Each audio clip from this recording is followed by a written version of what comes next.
പ്രാവശ്യം കൂടെ കർത്താവിൻ്റെ ബലമുള്ള പാദത്തിൽ നിൽപ്പാൻ കർത്താവ് തന്ന ദൈവകൃപയ്ക്കായി കർത്താവിനെ വാഴ്ത്തുന്നു. കർത്താവ് കൂട്ടിക്കൊണ്ടുവന്ന എല്ലാവർക്കായും കർത്താവിനെ നന്ദിയോടെ സ്തുതിക്കുന്നു. വളരെ വേഗത്തിൽ കർത്താവിനെ ഏൽപ്പിച്ച ഒരാലോചനയിലൂടെ പോകുവാൻ ദൈവകൃപയിൽ ശരണപ്പെടുന്നു. ക്രൂശിക്കപ്പെട്ട യേശുവിനെ നിങ്ങൾ അന്വേഷിക്കുന്നു, അവനിവിടെ ഇല്ല, അവൻ മുൻപ് പറഞ്ഞതുപോലെ ഉയർത്തെഴുന്നേറ്റിരിക്കുന്നു എന്ന ഒരാശയമാണ് ഇന്ന് പകൽ ദൈവസഭയുടെ ഇടപെടുവാൻ കർത്താവിനിക്കിടയാക്കിയത്. നമ്മുടെ അധപ്പതനത്തിൻ്റെ നടുവിൽ, നമ്മുടെ വീഴ്ചയുടെ നടുവിൽ, നിരാശയുടെ നടുവിൽ പൊക്കി ഉയർത്തി യഥാസ്ഥാനപ്പെടുത്തുന്ന ദൈവത്തിൻ്റെ വിശ്വസ്തത, നാൾതോറും കൂടിരുന്ന് ബലപ്പെടുത്തുന്ന ബലം, ഇവയെ വർണ്ണിക്കുവാൻ കർത്താവിൻ്റെ കൃപയിൽ ശരണപ്പെടുന്നു. ഒന്ന് ആരംഭിക്കേണ്ടതിനായി മത്തായിയുടെ സുവിശേഷം 28-ാം അധ്യായം 5-ാം വാക്യം വായിച്ചുകൊണ്ട് നമുക്ക് തുടങ്ങാം. മത്തായിയുടെ സുവിശേഷം 28:5. ദൂതൻ സ്ത്രീയോട്, ഭയപ്പെടേണ്ട, ക്രൂശിക്കപ്പെട്ട യേശുവിനെ നിങ്ങൾ അന്വേഷിക്കുന്നുവെന്ന് ഞാൻ അറിയുന്നു. ബാക്കി വായിച്ചു. അവനിവിടെയില്ല, താൻ പറഞ്ഞതുപോലെ ഉയർത്തെഴുന്നേറ്റു. അവൻ കിടന്ന സ്ഥലം വന്നു കാണും. എന്നിക്കട്ടെ, അവൻ പറഞ്ഞതുപോലെ ഉയർത്തെഴുന്നേറ്റു. തൻ ജീവനോടിരിക്കുമ്പോൾ ചില കാര്യങ്ങൾ പറഞ്ഞിരുന്നു. തൻ്റെ മരണം കൊണ്ട് വാക്കിന് മാറ്റം വരത്തില്ല. തൻ്റെ മരണം കൊണ്ട് തൻ്റെ വാക്ക് നിവൃത്തീകരിക്കാതെ പോകുകയില്ല. പകരം ചില വലിയത് നമുക്ക് വേണ്ടി സാധിക്കും. വിശുദ്ധ മർക്കോസിൻ്റെ സുവിശേഷം വായിക്കേണ്ട 16:6 ഇതേ കാര്യം തന്നെ കാണുവാൻ കഴിയും. ദൂതൻ സ്ത്രീകളോട്, ക്രൂശിക്കപ്പെട്ട യേശുവിനെ നിങ്ങൾ അന്വേഷിക്കുന്നുവെന്ന് ഞാൻ അറിയുന്നു, നിങ്ങൾ ഭയപ്പെടേണ്ട, അവനിവിടെ ഇല്ല, അവൻ പറഞ്ഞ വാക്കുകൾക്ക് വ്യത്യാസം വന്നിട്ടില്ല, അവൻ ഉയർത്തെഴുന്നേറ്റ് കഴിഞ്ഞു. ലൂക്കോസിൻ്റെ സുവിശേഷം 24-ാമത്തെ അധ്യായത്തിൻ്റെ 5-6 വാക്യങ്ങളിൽ വരുമ്പോൾ ക്രൂശിക്കപ്പെട്ട യേശുവിനെ എന്ന പദം ഒന്ന് മാറ്റിയിട്ട്, അപ്പോൾ അതൊന്നും നമ്മൾ വായിക്കുന്നില്ല, ഓർപ്പിച്ചു വിടുന്നത് മാത്രമേ ഉള്ളൂ. ജീവനുള്ളവനെ നിങ്ങൾ മരിച്ചവരുടെ ഇടയിൽ അന്വേഷിക്കുന്നതെന്ത്? അവൻ ജീവനുള്ളവനാണ്, തൻ്റെ വാക്കിന് ജീവനുണ്ട്, തനിക്ക് ജീവനുണ്ട്, തന്നിൽ തന്നെ ജീവനാണ്, ജീവൻ തരുന്നവനാണ്, അവൻ ജീവനുള്ളവനുമാണ്. ജീവനുള്ളവനെ നിങ്ങൾ മരിച്ചവരുടെ ഇടയിൽ അന്വേഷിക്കുന്നതെന്ത്? അവനിവിടെ ഇല്ല, അവൻ ഉയർത്തെഴുന്നേറ്റു. 4-ാമത്തെ സുവിശേഷമായ യോഹന്നാൻ്റെ സുവിശേഷത്തിൽ ഇതുപോലെ ഒരു വാക്ക് കാണാനില്ലെങ്കിലും യേശുവിൻ്റെ ശവശരീരം കാണാതെ വണ്ണം നോക്കി നിൽക്കുന്ന സ്ത്രീകളോട് യേശു സ്വയം പറയുന്നതാണ്, താണ്ട ഞാൻ നിൽക്കുന്നു, അല്ലെങ്കിൽ സ്വയം പ്രത്യക്ഷപ്പെടുന്ന കാര്യം കാണിക്കുന്നുണ്ട്. യേശുവിൻ്റെ ഉയർത്തെഴുന്നേൽപ്പിനെ ഓർപ്പിക്കുന്ന ഒരു ഞായറാഴ്ച രാവിലെ ഈ ഭാഗങ്ങൾ 4 സുവിശേഷങ്ങളിലും തൊടുന്നത് നമുക്ക് പ്രയോജനകരമായിരിക്കും. യേശു തൽക്കാലത്തേക്കൊന്ന് മരിക്കേണ്ടത് ആവശ്യമായിരുന്നു. എന്തിനൊക്കെ വേണ്ടിയാണ് താൻ മരിച്ചത്? ഒരുപാട് പർപ്പസസ് ഉണ്ട്, ഓരോന്ന് എടുത്തു പറയാൻ നിവൃത്തിയില്ല. പ്രധാനമായും പാപത്തിൽ നിന്ന് നമ്മെ വിടുവിക്കേണ്ടതിന്, ആദാമ്യവർഗത്തിൻ്റെ പാപത്തിൻ്റെ പരിഹാരം വരുത്തേണ്ടതിന്, ക്രൂശിൽ പാപത്തിൻ്റെ ശിക്ഷ വഹിക്കേണ്ടതിന്, പാപത്തിൻ്റെ കെട്ടുകളെ ചുമന്നൊഴിക്കേണ്ടതിന്, ശാപത്തിൽ നിന്ന് നമ്മെ വിടുവിച്ചെടുക്കേണ്ടതിന്, ക്രൂശിൽ രോഗസൗഖ്യം തരേണ്ടതിന്, സാത്താൻ്റെ തലയെ തകർക്കേണ്ടതിന്, മരണത്തെയും പാതാളത്തെയും ജയിക്കേണ്ടതിന്. ഞാൻ ആ ഭാഗത്തേക്കൊന്ന് വരട്ടെ. പ്രധാന പർപ്പസ് യെശയ്യാവിൻ്റെ പുസ്തകം 25:8 ദയവായി ഒന്ന് വായിക്കാമോ? യെശയ്യാവിൻ്റെ പ്രവചനം 25:8. അവൻ മരണത്തെ സദാകാലത്തേക്കും നീക്കിക്കളയും. ഒരിക്കലായി മരണത്തെ നീക്കേണ്ടതിനല്ല, സദാകാലത്തേക്കും മരണത്തെ നീക്കേണ്ടതിന്. ഈ വാക്ക് യെശയ്യാവ് എഴുതിയ ശേഷം നൂറ്റാണ്ടുകൾ കഴിഞ്ഞു, യുഗങ്ങൾ കഴിഞ്ഞു, ഇന്നും മരണങ്ങൾ നടന്നുകൊണ്ടിരിക്കുകയാണ്. എൻ്റെയും നിങ്ങളുടെയും കൺമുൻപിൽ കുറച്ച് മണിക്കൂറുകൾ ചേരുന്ന ഒരു ദിവസത്തെയാണ് നാം സമയത്തിൻ്റെ ഏറെക്കുറെ ബേസിസായി കണക്കാക്കുന്നതെങ്കിൽ, എൻ്റെ ദൈവം സൃഷ്ടിപരമായി കാര്യങ്ങൾ ചെയ്തവൻ, സൃഷ്ടാവായ ദൈവത്തിന് എത്രയോ യുഗങ്ങൾ ചേരുന്നതായിരിക്കും തൻ്റെ ഒരു ദിവസമോ അല്ലെങ്കിൽ ഒരു വർഷമോ ദൈവത്തിൻ്റെ ഒരു യൂണിറ്റ് എന്നെനിക്ക് പറയാൻ അറിയാൻ വയ്യ. യെശയ്യാവിൻ്റെ വാഗൊണ്ട് യെശയ്യാവ് വിളിച്ചു പറഞ്ഞു, അവൻ മരണത്തെ സദാകാലത്തേക്ക് മാറ്റുകയാണ്. പക്ഷേ നൂറ്റാണ്ടുകൾക്ക് വഴിമാറി, സഹസ്രാബ്ദങ്ങൾ വഴിമാറി, ഇന്നും മരണം തുടരുന്നുണ്ട്. പക്ഷേ ഈ വാക്കിന് വ്യത്യാസം വരികയില്ല. യേശു മരിച്ചെങ്കിലും തൻ്റെ വാക്കുകൾ മാറിയിട്ടില്ല. പ്രവാചകന്മാരുടെ വാക്കുകൾക്ക് മാറ്റമില്ല. അത് നിവർത്തിക്കപ്പെട്ടേ മതിയാകൂ. അതിൻ്റെ സമയമാകുമ്പോൾ നിവർത്തീകരിക്കപ്പെടും. താവോട്ട് വായിക്കാം ആ വാക്യം ഒരിച്ചിലൂടെ. യഹോവയായ കർത്താവ് സകല മുഖങ്ങളിൽ നിന്ന് കണ്ണുനീർ തുടയ്ക്കുകയും, കേവലം മരണത്തെ മാത്രമല്ല, താൽക്കാലിക ദുഃഖങ്ങളെയും കൂടെ ഇത് ചിത്രീകരിക്കുന്നുണ്ട്. ആകയാൽ യഹോവയായ കർത്താവ് 1 സ്ഥിരമായി മരണത്തെ മാറ്റുകയും 2 താൽക്കാലികമായി ചില കാര്യങ്ങൾ ചെയ്യുകയും ചെയ്യും. സ്ഥിരമായി സംഭവിക്കുമെന്ന് പറഞ്ഞത് സംഭവിക്കുവാൻ ഇനിയും വർഷങ്ങളെടുത്തെന്ന് വരും. കാര്യം മരിച്ചവരുടെ പുനരുത്ഥാനം നാം കാത്തിരിക്കുന്നു. നിശ്ചയം മരണത്തെ എന്നേക്കുമായി മാറ്റിക്കൊണ്ട്, മരണമേ നിൻ്റെ ജയം എവിടെ, പാതാളമേ നിൻ്റെ വിഷമുള്ള എവിടെ എന്ന് ചോദിച്ചുകൊണ്ട് സഭ മരണത്തിനെതിരെ ആർപ്പ് വിളിക്കുന്നൊരു ദിവസമുണ്ട്. എന്നാൽ ഇന്ന് താൽക്കാലികമായി ചിലത് സംഭവിക്കും. സകല മുഖങ്ങളിൽ നിന്നും ദുഃഖത്തെ തുടച്ചു മാറ്റും. പിന്നെ തൻ്റെ ജനത്തിൻ്റെ നിന്ന സകല ഭൂമിയിൽ നിന്ന് നീക്കിക്കളയുകയും ചെയ്യും. സകല ഭൂമിയിൽ നിന്നും തൻ്റെ ജനത്തിൻ്റെ നിന്നയെ നീക്കുന്നവനായ ദൈവം. 3 കാര്യങ്ങൾ യേശുവിൻ്റെ ക്രൂശ് മരണം കൊണ്ട് പ്രധാനമായും ഇന്ന് ഞാൻ വിശദീകരിക്കാൻ ആഗ്രഹിക്കുന്നു. ഞാൻ പറഞ്ഞു പാപത്തിൻ്റെ പരിഹാരം നിശ്ചയം ഇന്ന് വിശദീകരിക്കാൻ ആഗ്രഹിക്കുന്നില്ല, നമ്മൾ അറിഞ്ഞേ മതിയാകൂ. നീതി നമുക്ക് നൽകിയത് സൗജന്യമായ നീതീകരണം, ശാപത്തിൽ നിന്നുള്ള വിമോചനം, രോഗത്തിൽ നിന്നുള്ള വിമോചനം, ഒരുപാട് കാര്യങ്ങൾ ഇതിനകത്തുണ്ട്. എന്നാൽ ഇന്ന് പകൽ വിശദീകരിക്കുവാൻ ദൈവാത്മാവിനെ ഏൽപ്പിച്ച ചിലത്, അതിൻ്റെ ടെമ്പററി ഇഫക്റ്റുകളിൽ ചിലത്, പെർമനൻ്റ് ഇഫക്റ്റ് ഞാൻ മാറ്റുകയല്ല, അത് സ്ഥിരമായി സംഭവിക്കും, നാം അത് വിശ്വസിക്കുന്നു, നാം അത് അറിയുന്നു എന്ന ടെമ്പററിയായി സകല മുഖങ്ങളിൽ നിന്നും കണ്ണുനീർ തുടയ്ക്കുകയും തൻ്റെ ജനത്തിൻ്റെ നിന്നയെ സകല ഭൂമിയിൽ നിന്നും മാറ്റുകയും ചെയ്യും. ഇന്ന് പകൽക്കാലം ഈ സന്ദേശം ഭൂമിയുടെ 5 വൻകരകളിലും 360 ഡിഗ്രികളിലും ചെന്ന് വിശ്വസിക്കുന്ന ഹൃദയങ്ങളിൽ ഇടിക്കുമ്പോൾ, വ്യത്യസ്ത മീഡിയകൾ കൊണ്ട് ഇത് അകത്തേക്ക് കയറുമ്പോൾ, ഞാൻ യേശുവിൻ്റെ നാമത്തിൽ തിരുവചനത്തെ ആവർത്തിച്ചോർപ്പിക്കട്ടെ. നിന്നയെ സകല ഇടത്തു നിന്നും ഭൂമിയുടെ സകല കോർണറുകളിൽ നിന്നും ഇന്ന് പകൽക്കാലം മാറ്റേണ്ടതിന് യേശുവിൻ്റെ കാൽവറി മരണം സംഭവിച്ചു. എന്നേക്കുമായി മരണത്തിൽ നിന്ന് നീക്കുന്നവനായ ദൈവം, വിടുവിക്കുന്നവനായ ദൈവം ഇന്ന് കണ്ണുനീർ തുടയ്ക്കട്ടെ, ഇന്ന് നമ്മുടെ നിന്നയെ മാറ്റട്ടെ. യോഹന്നാൻ്റെ സുവിശേഷം 5-ാം അധ്യായത്തിൻ്റെ 29-ാമത്തെ വാക്യത്തിൽ വിശദീകരിക്കാതെ ഓർപ്പിച്ച് മാത്രം പോകാൻ ആഗ്രഹിക്കുകയാണ്. കല്ലറകളിലുള്ളവരെല്ലാവരും അവൻ്റെ ശബ്ദം കേട്ട്. ഞാൻ ഒരുപാട് വാക്യങ്ങൾ വായിക്കത്തില്ല, വളരെ കുറച്ച് വാക്യങ്ങളെ വായിക്കത്തുള്ളൂ. 6-7 വാക്യങ്ങൾ വായിക്കണമെന്ന് എനിക്ക് ആശയുണ്ട്. പരിശുദ്ധാത്മാവ് നടത്തുന്നത് പോലെ ആയിരിക്കും. കല്ലറകളിലുള്ളവരെല്ലാവരും, യോഹന്നാൻ 5:29 പ്രകാരം കല്ലറകളിലുള്ളവരെല്ലാവരും മനുഷ്യപുത്രൻ്റെ ശബ്ദം കേൾക്കുന്ന ഒരു നാൾ വരും. ഒരിക്കൽ യേശു കല്ലറയിൽ ഇറങ്ങിയെങ്കിൽ ആ കല്ലറയിൽ നിന്ന് അന്ന് വരെ മരിച്ചു പോയിരുന്ന വിശുദ്ധന്മാർ കിടന്നിരുന്ന പറുദീസയിലേക്ക് പോയി ബദ്ധന്മാരെ പിടിച്ചുകൊണ്ട് ഉയരത്തിലേക്ക് കയറിയെങ്കിൽ ഇനി ഒരിക്കൽ തൻ്റെ ശബ്ദം മുഴക്കും.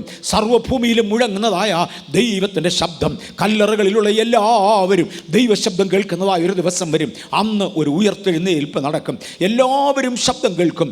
നീതിമാന്മാർ അവനവൻ്റെ പ്രവൃത്തികൾക്കൊത്തവണ്ണം ദൈവത്തെങ്കിൽ നിന്ന് നന്മ പ്രാപിക്കേണ്ടതിന്, തീയതി ചെയ്തവർ അവനവൻ്റെ പ്രവൃത്തിക്കൊത്തവണ്ണം ന്യായവിധി പ്രാപിക്കേണ്ടതിന്, അവിടെയും ഇവിടെയും തൊടാതെ പോയവർ നിത്യലജ്ജയ്ക്ക് വേണ്ടി എഴുന്നേറ്റ് വരുന്ന ഒരു ദിവസമുണ്ട്. ഒരു ദിവസം അവൻ്റെ ശബ്ദം സകലത്തെയും ഉയർപ്പിക്കും. യോഹന്നാൻ 5:29 കല്ലറകളിലുള്ളവർ എല്ലാവരും അവൻ്റെ ശബ്ദം കേട്ട് എഴുന്നേറ്റ് വരും. മരണത്തിന് പ്രായപരിധിയില്ല. ജനിക്കാത്ത കുഞ്ഞുങ്ങൾ മുതൽ പ്രായം കൂടിയ മനുഷ്യൻ വരെ എല്ലാ പ്രായത്തിലും ആളുകൾ മരിക്കും. ഉയർത്തെഴുന്നേൽപ്പിലും പ്രായവ്യത്യാസമില്ല.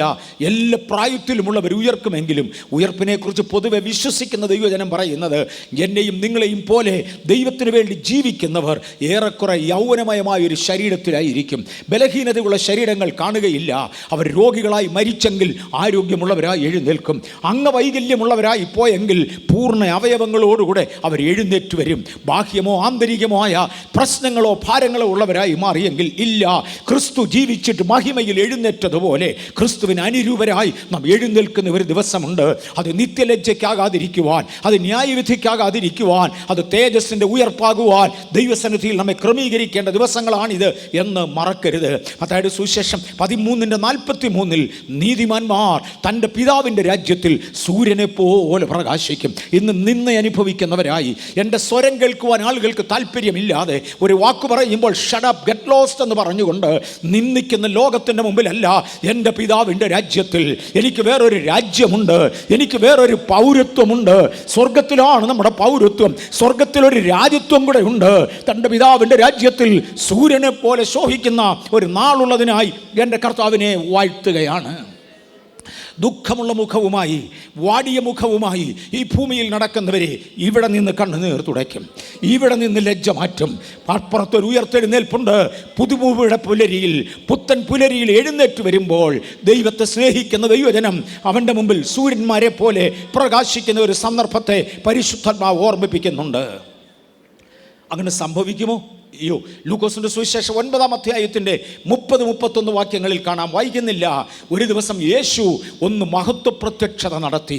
ഈ ഭൂമിയിലായിരിക്കുമ്പോൾ തൻ്റെ പ്രധാന ശിഷ്യന്മാരിൽ 3 പേരുമായി തൻ്റെ മറുരൂപമലയുടെ മുകളിലേക്ക് കയറി അവരുടെ മുൻപാകെ ഒന്ന് രൂപാന്തരപ്പെട്ടു. യേശു രൂപാന്തരപ്പെടുകയും രൂപാന്തരപ്പെട്ട ശരീരത്തിൽ മോശയും ഏലിയാവും അവർക്ക് പ്രത്യക്ഷനാകുകയും ചെയ്തു. അവൻ്റെ വസ്ത്രം മിന്നുന്ന വെള്ളയായി മാറി. മോശയും ഏലിയാവും പ്രഭാവപൂർണമായ വസ്ത്രത്തിൽ തേജസ്സുള്ളവൻ്റെ മുമ്പിൽ വന്നു നിൽക്കുമാറ്. ഈ കാഴ്ച കണ്ടുകൊണ്ട് പത്രോസും യോഹന്നാനും യാക്കോബും ഒക്കെ മരിച്ചവരെ പോലെ തറയിൽ വീണു. അവർ ആത്മവിവശതയിലായി. നമ്മളെ പദങ്ങളെക്കുറിച്ച് കണ്ടിട്ടുണ്ട്. നടക്കുന്ന മുഴുവൻ കാര്യങ്ങളും അവർ കാണാതെ അറിയേണ്ടത് മാത്രം അറിയേണ്ടതിന് അർത്ഥബോധാവസ്ഥയിൽ അവരെ ആക്കി നിങ്ങൾ കാണുക. പക്ഷെ നിങ്ങൾ ഗ്രഹിക്കേണ്ടതില്ല. ഞാനാണിത് ഗ്രഹിക്കേണ്ടത്. എനിക്ക് ചിലത് പറഞ്ഞു തരുവാനാണ് അനിവരീവ് ഇറങ്ങി വന്നത്. തൻ ക്രൂശിൽ എടുക്കേണ്ടതായ മരണത്തെക്കുറിച്ച് യേശുവിനോട് സംസാരിക്കുവാൻ, യേശുവിന് തുല്യമായ വസ്ത്രധാരണത്തോടുകൂടെ തേജസ്കരിക്കപ്പെട്ട ശരീരത്തിൽ മോശയും ഏലിയാവും ഇറങ്ങിയെങ്കിൽ ഇന്നിതിനകത്തിരിക്കുന്ന ദൈവ പൈതലെ പുതിയ നിയമത്തിൽ യേശുവിൻ്റെ രക്തത്താൽ കഴുകപ്പെട്ടവരും ഹല്ലേലൂയ ആത്മാവിനെ പ്രാപിച്ചവരുമായ തൻ്റെ വിശുദ്ധന്മാർ തേജോമയന്മാരായിരിക്കും. സൂര്യനെ പോലെ പ്രകാശിക്കുമെന്ന് തിരുവചനം പറയുന്നു. 1 കൊരിന്ത്യർ 15:54 ഈ ദ്രവത്വമുള്ളത് അദ്രവത്വത്തെ പ്രാപിക്കും. ഞാൻ എവിടെയാണ് നിൽക്കുന്നത് വിശദീകരിക്കുകയല്ല. എന്നേക്കും മരണത്തെ മാറ്റുവാൻ യേശു വന്നെങ്കിൽ മരണത്തെ മാറ്റിയ ശേഷം ജീവൻ കൊണ്ടുവരികയും ആ ജീവൻ നമ്മിലേക്ക് ഇന്ന് താൽക്കാലികമായി പകരും. എങ്ങനെയാണ് പകരുന്നത്? എല്ലാ മുഖത്തെയും ദുഃഖം മാറ്റി, എല്ലാ മുഖത്തു നിന്നും കണ്ണുനീർ തുടച്ച്, എല്ലാവരെയും ആനന്ദം കൊണ്ട് നിറച്ച് ഭൂമിയിൽ മുഴുവനും ഇന്നത് ചെയ്യുമെങ്കിൽ നാളത്തേതിൽ മരണത്തെ തുടച്ചു മാറ്റിയവൻ ജയവുമായി ഇറങ്ങി വരും. നാം തേജസ്കരിക്കപ്പെട്ടവരായി കർത്താവിനോടുകൂടെ ആയിരിക്കും. 1 കൊരിന്ത്യർ 15:26 ഒടുവിലത്തെ ശത്രുവായി മരണം നീങ്ങിപ്പോകും. അനേക ശത്രുക്കളെ ഇന്ന് കീഴടക്കും. ഒടുവിൽ ഒരു ജയമുണ്ട്. ഒടുവിലത്തെ ശത്രുവായി മരണം നീങ്ങിപ്പോകും. ഇന്ന് പല ശത്രുക്കളെ നമ്മുടെ കാൽ കീഴാക്കുവാൻ കർത്താവ് ആഗ്രഹിക്കുന്നു. ഇന്ന് അനേക ശത്രുത്വങ്ങൾ ഇവിടെ കീഴടങ്ങുമെന്നാൽ ഒടുവിലത്തെ ശത്രുവായി മരണം നീങ്ങിപ്പോകും. റോമാലേഖനം 4:17 യേശുവിൻ്റെ ദൈവത്തിൻ്റെ 2 പ്രത്യേകതകൾ കാണാം. ഒന്നുകൂടെ പറയാം. റോമാലേഖനം 4:17 ദൈവത്തിൻ്റെ 2 പ്രത്യേകതകൾ കാണാം. ഒന്ന്, ഇല്ലാത്തതിനെ ഉള്ളതുപോലെ വിളിച്ചു വരിക. അതിനെ സൃഷ്ടി എന്ന് വിളിക്കും.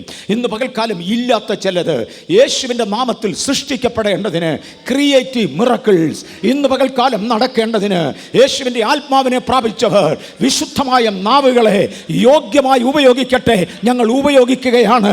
ഇല്ലാത്ത ചിലത്, ജീവിതങ്ങൾക്ക് ആവശ്യമുള്ള ചിലത് ഉള്ളതുപോലെ വിളിച്ചു വരുത്തുന്ന ഹല്ലേലൂയ. ഇല്ലാത്ത ജോലി, ഇല്ലാത്ത പ്രൊമോഷൻ, ഇല്ലാത്ത സമാധാനം, ഇല്ലാത്ത ബന്ധങ്ങൾ, ഇല്ലാത്ത നന്മകൾ ഉള്ളതുപോലെ വിളിച്ചു വരുവാൻ ബന്ധങ്ങളെ മടങ്ങി വരിക, ജോലികളെ മടങ്ങി വരിക, വിശുദ്ധ ജീവിതമേ മടങ്ങി വരിക, പ്രാർത്ഥനാ സ്വഭാവമേ എഴുന്നേറ്റ് വരിക. ഇല്ലാത്തതിനെ ഉള്ളതുപോലെ വിളിച്ചു വരുത്തുന്നത് ദൈവത്തിന്റെ 1-ാം സ്വഭാവം, സൃഷ്ടികർത്താവ്. 2, മരിച്ചവരെ ഉയർപ്പിക്കുന്നത്. Praise the Lord. ഭയങ്കര ഒരു വാക്യമാണത്. റോമാലേഖനം 4:17 ഇല്ലാത്തതിനെ ഉള്ളതുപോലെ വിളിച്ചു വരുത്തിയ സൃഷ്ടിച്ചവൻ, സകല ചരാചരങ്ങളെയും ഈ മുഴു പ്രപഞ്ചത്തെയും സൃഷ്ടിച്ചെടുത്തവൻ, യാതൊന്നും ഇല്ലാത്ത ഇടത്ത് ഒരൊറ്റ ബിഗ് ബാങ് ഉളവായി വരട്ടെ. ആ ശബ്ദത്തിൽ നിന്ന് 30 ബില്യൺ പ്രകാശവർഷങ്ങൾ ആഴമുള്ളതായ പ്രപഞ്ചം ഉരുത്തിരിച്ചവന്, ഇല്ലാത്ത പലതിനെയും സൃഷ്ടിച്ചെടുത്തവന്, ഇല്ലാത്ത കാഴ്ചകളെ സൃഷ്ടിച്ചവന്, കേൾവികൾ സൃഷ്ടിച്ചവന്, കണ്ണുകൾ സൃഷ്ടിച്ചവന്, ചെവികൾ സൃഷ്ടിച്ചവന്, ആരോഗ്യം സൃഷ്ടിച്ചവന്, ജീവൻ സൃഷ്ടിച്ചവന് ഇന്ന് പകൽ ഇവിടെ ഉള്ളതിനാൽ ചിലതും കൂടെ സൃഷ്ടിക്കപ്പെടട്ടെ. ഹല്ലേലൂയ. വളരെ നാളുകൾ ആഗ്രഹിച്ച് കൊതിച്ചു നടന്നിട്ട് ഒക്കാഞ്ഞത്, ഇന്ന് വരെ ഇല്ലാത്ത ചിലത് യേശുവിന്റെ നാമത്തിൽ സൃഷ്ടിക്കപ്പെടട്ടെ. 2, മരിച്ചവരെ ഉയർപ്പിക്കുന്നവന്. ജീവിതത്തിൽ പ്രത്യാശ നഷ്ടപ്പെട്ട് കുറേ നാൾ എനിക്കുണ്ടായിരുന്ന നന്മകൾ, കുറേ നാൾ എനിക്കുണ്ടായിരുന്ന വിശുദ്ധ ജീവിതം, കുറേ നാൾ എനിക്കുണ്ടായിരുന്ന ദൈവകൃപ മരിച്ചു പോയെങ്കിൽ യേശുവിൻ്റെ നാമത്തിൽ മടങ്ങി വരിക. കുറേ നാൾ എനിക്കുണ്ടായിരുന്ന ജോലി, ആരോഗ്യം മരിച്ചെങ്കിൽ മടങ്ങി വരിക, തിരികെ എഴുന്നേൽക്കുക. ഇല്ലാത്തതിനെ സൃഷ്ടിക്കുകയും മരിച്ചവനെ ഉയർപ്പിക്കുകയും ചെയ്യുന്നവനായ ദൈവം. ഈ യേശുവിൻ്റെ മടങ്ങി വരവ്, അക്ഷരാർത്ഥത്തിലുള്ള മടങ്ങി വരവ് നമ്മളെ കൂടെ വാഴാൻ വെക്കാനായിട്ടാണ്. തൻ്റെ കൂടെ നിന്ന് വാഴേണ്ടതിന്, ഇരുന്ന് വാഴേണ്ടതിന്, ലോകം ഭരിക്കേണ്ടതിന്, പ്രപഞ്ചം ഭരിക്കേണ്ടതിന്, സിംഹാസനങ്ങളിൽ ഇരിക്കേണ്ടതിന് വിളിക്കപ്പെട്ടവരാണ്. പക്ഷേ റോമർ 8:17 ഒരു കണ്ടീഷൻ പറഞ്ഞു. ഇന്ന് തന്നോടുകൂടെ കഷ്ടം സഹിച്ചാൽ നാളെ നാം തന്നോടുകൂടെ വാഴും. ഇന്ന് കൂടെ സഹിക്കുന്നുവെങ്കിൽ നാളെ കൂടെ വാഴും. ഞങ്ങൾക്ക് ലജ്ജ സഹിക്കാൻ പ്രയാസമാ, നിന്ന സഹിക്കാൻ പ്രയാസമാ. അതുകൊണ്ട് ലോകത്തിലാരും ഇതൊന്നും അറിയാതെ, പെന്തിക്കോസുകാരനാന്ന് പോലും ആരും അറിയാതെ ജീവിക്കാൻ എൻ്റെ പൊന്നെ, സ്നാനപ്പെട്ട് പരിശുദ്ധാത്മാവിനെ പ്രാപിച്ചവർ ക്രിസ്തുവിനോടുകൂടെ ലജ്ജ സഹിക്കുവാൻ പ്രയാസം നേരിടുമ്പോൾ ഞാൻ പെന്തിക്കോസുകാരൻ അല്ല എന്ന് പറഞ്ഞ് ഒഴിയുന്നത് ഞാൻ കണ്ടിട്ടുണ്ട്. നിങ്ങൾ കൂടെ സഹിക്കുമെങ്കിൽ കൂടെ വാഴും. എന്നാൽ വ്യഭിചാരവും കോട്ടവുമുള്ളതായ ഈ തലമുറയിൽ ആരേലും എന്നെയും എൻ്റെ വചനത്തെയും കുറിച്ച് ലജ്ജിച്ചാൽ ദൂതന്മാരുടെ മധ്യത്തിൽ ഞാനും അവനെക്കുറിച്ച് ലജ്ജിക്കും. ഇന്ന് പകൽ ലജ്ജിക്കാതെ യേശുവിനോടുകൂടെ സഹിക്കുവാൻ നിൽക്കുന്ന ദൈവ പൈതലേ, ഒരു വാഗ്ദത്തം ബാക്കിയുണ്ട്, നാം വാഴും. ഇന്ന് തന്നോടുകൂടെ സഹിക്കുന്നുവെങ്കിൽ നാളെ തന്നോടുകൂടെ വാഴും. ആ ഭാഗം നിർത്തിയേച്ച് തൽക്കാലം നിരാശകളിലായിരിക്കുന്ന ചിലരെ കർത്താവ് സഹായിച്ച രംഗവും, ഇന്ന് നിരാശയിൽ പോയ ചിലരെ എനിക്കറിഞ്ഞുകൂടാ, ഇന്ന് പകൽ പരിശുദ്ധാത്മാവിനെ ഏൽപ്പിച്ചതും സഭയോട് പറയുവാൻ ആവശ്യപ്പെട്ടതുമായ ദൈവത്തിൻ്റെ ദൂത. അബ്രഹാം തൻ്റെ ജീവിതത്തിൽ ഏറ്റവും നിരാശപ്പെട്ട ദിവസം. ഈ ബൈബിളിൽ നിന്ന് ഞാൻ ഇവിടെ ഈ ഒരൊറ്റ ചർച്ച പ്രസംഗം തുടങ്ങിയിട്ട് 10-35 വർഷമായി. ബൈബിൾ ഇതുവരെ തിരുത്തപ്പെട്ടിട്ടില്ല, ഈ വാക്യങ്ങൾക്കൊരു മാറ്റവുമില്ല. പക്ഷേ ഇതിനകത്തുനിന്ന് എന്നും പുതിയ എനർജി തരുന്ന ദൈവത്തെ സ്തുതിക്കുന്നു. ഒരിക്കലും റെയ്നാർഡ് ബോംഗെ ഇങ്ങനെ പറഞ്ഞു, ഒരു പുതിയ സന്ദേശം പ്രസംഗിക്കണമെന്ന് എനിക്ക് താല്പര്യമില്ല, എൻ്റെ ഹൃദയം ഒന്ന് മാറ്റി വെക്കണമെന്നും എനിക്ക് താല്പര്യമില്ല. മനസ്സിലായി കാണത്തില്ല, അതുകൊണ്ട് അതൊന്നുകൂടെ പറയാം. അദ്ദേഹം പറഞ്ഞു, എൻ്റെ ഈ ഹാർട്ട് 10-70 വർഷമായി കിടന്ന് അടിക്കുക, ഇതൊന്നും എടുത്ത് കളഞ്ഞേച്ച് ഇച്ചിരൂടെ പുതിയൊരു ഹാർട്ട് വാങ്ങിച്ച് വെക്കണമെന്ന് എനിക്കൊരു തോന്നലുണ്ടാകുന്നില്ല. എൻ്റെ തലയും ഒത്തിരി കാലമായി ഇത് തന്നെ കൊണ്ട് നടക്കുക, ഈ തലയൊന്ന് കളഞ്ഞേച്ച് വേറൊരു പുതിയ തല വെക്കണമെന്ന് എനിക്ക് തോന്നിയിട്ടില്ല. ഈ വാക്യം ഒന്ന് മാറ്റിയേച്ച് വേറൊരു വാക്യം എടുക്കണമെന്നും തോന്നുന്നില്ല. കാര്യം അന്നന്നത്തെ ആവശ്യത്തിനുള്ളത് തരുവാൻ ഇതിനകത്തുണ്ട്. സൂര്യൻ പ്രകാശിക്കാൻ തുടങ്ങിയിട്ട് ബില്യൺസ് ഓഫ് ഇയേഴ്സ് ആയി കഴിഞ്ഞു. ഇവനെ ഒന്ന് മാറ്റി വേറൊരു സൂര്യനെ ആക്കാമെന്ന് ആരും പറഞ്ഞിട്ടില്ല. ഈ സൂര്യനിൽ നിന്ന് പ്രകാശിക്കുവാനുള്ള കഴിവുണ്ട്. എൻ്റെ ഹാർട്ടിൽ എത്ര നാൾ ജീവിക്കുമോ അന്ന് വരെ അടിക്കാനുള്ള കഴിവുണ്ട്. എൻ്റെ ബ്രെയിനിൽ എന്ന് വരെ വേണമോ അന്ന് വരെ ചിന്തിക്കുവാനുള്ള കഴിവുണ്ട്. അത് മതി ഈ വചനത്തിന്. ഹല്ലേലൂയ. നിത്യത മുതൽ നിത്യത വരെ ചൈതന്യപ്പെടുത്തുവാനുള്ള, ആരോഗ്യപ്പെടുത്തുവാനുള്ള സകല എനർജിയും അതിനകത്ത് കൺസീൽഡ് ആയിരിക്കുക. യേശുവിൻ്റെ നാമത്തിൽ ഇന്ന് പകല എനർജി ചിലതിനെ കൂടെ ജീവിപ്പിക്കട്ടെ, ചിലതിനെ കൂടെ സൗഖ്യമാക്കട്ടെ, ചിലതിനെ കൂടെ ബലപ്പെടുത്തട്ടെ. അബ്രഹാം ദീർഘനാളുകൾ ഒരു പൈതലിന് വേണ്ടി കാത്തിരുന്ന ഒരു പൈതൽ ജനിച്ചു. ആ സമയത്ത് കർത്താവ് പറഞ്ഞു, നിനക്ക് നേരെ അടിമയിൽ നിന്നും ജനിച്ച, ദാസിയിൽ നിന്ന് ജനിച്ച ആ പൈതലിനെയും ദാസിയെയും പുറത്താക്ക്. ആ പൈതലിനെ പുറത്താക്കി. അടുത്തൊരു പൈതൽ ജനിക്കുന്നതിൻ്റെ സാധ്യതയുമില്ല, ദാസിയം പുറത്താക്കി. ആ സമയത്ത് കർത്താവ് പറഞ്ഞു, പുത്രോത്പാദനത്തിൻ്റെ ശക്തി നഷ്ടപ്പെട്ട ശേഷം ഞാൻ ഒന്ന് ബലപ്പെടുത്തിയ സാറയിൽ നിന്ന് നിനക്കൊരു മകനുണ്ട്, ആകെ പ്രത്യാശ ഇപ്പം ഇതാ. ഇവൻ പോയാൽ അടുത്തൊരു കുഞ്ഞ് സാറയിൽ നിന്നുണ്ടാകുമെന്ന് പ്രതീക്ഷിക്കാനില്ല. കാര്യം ദൈവം ചെയ്ത ഒരു എക്സെപ്ഷണൽ അത്ഭുതമായിരുന്നു അന്ന് നടന്നത്. അവനെ ഇനി കൊണ്ടുപോവാ, മോറിയയുടെ പ്രദേശത്ത് ഞാൻ കൽപ്പിക്കുന്ന ഒരു മലയിൽ അവനെ എനിക്കായി യാഗം കഴിക്കുക. ഒന്നുകൂടെ ശ്രദ്ധിച്ചോണേ. അബ്രഹാമിൻ്റെ ഭാര്യയായിരുന്ന സാറയ്ക്ക് മക്കളുണ്ടാകാൻ സാധ്യതയില്ല, അവൾ മച്ചിയ. കാലങ്ങളുടെ പോക്കിൽ അബ്രഹാമിന് തൻ്റെ ദാസിയിൽ നിന്ന് ഒരു മകൻ ജനിച്ചു.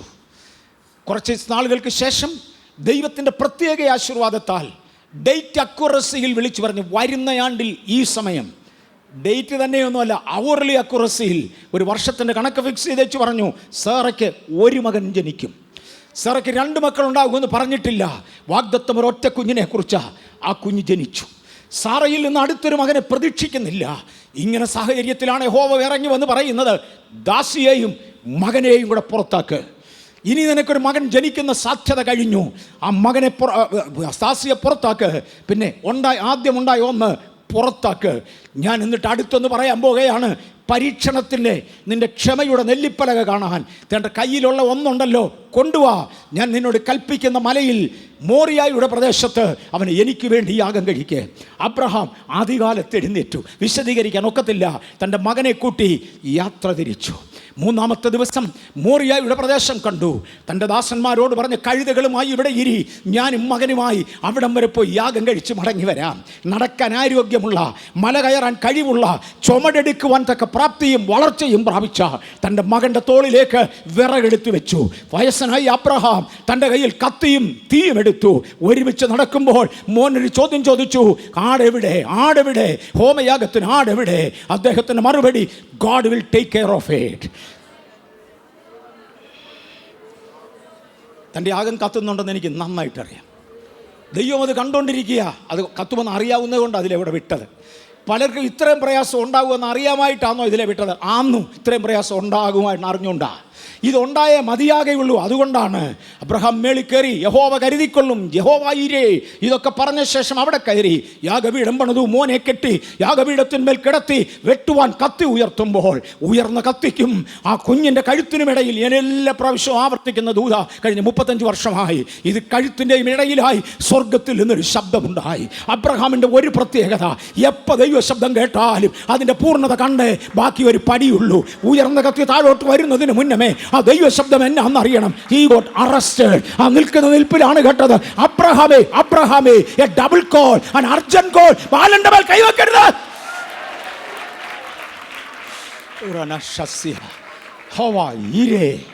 ആ നിരാശയുടെ താഴ്വരയിൽ, തകർച്ചയുടെ താഴ്വരയിൽ, ഒന്നുമില്ലായ്മയുടെ താഴ്വരയിൽ ബലപ്പെടുത്തിയ ഒരു ശബ്ദം, മാത്രമല്ല ഒരു പ്രൊവിഷൻ കൽപ്പിക്കുന്ന ഒരു ശബ്ദം. ഇന്ന് പകൽ പ്രൊവിഷൻ കൽപ്പിക്കുന്ന ചില ശബ്ദങ്ങൾ ചിലതിന് വേണ്ടി ഉയരട്ടെ. അബ്രഹാമേ ബാലനെ അഴിച്ചുവിട്, പുറകോട്ടൊന്ന് തിരിഞ്ഞു നോക്ക്, ഇവിടെ ഒരു ആട്ടുകൊറ്റൻ കിടപ്പുണ്ട്.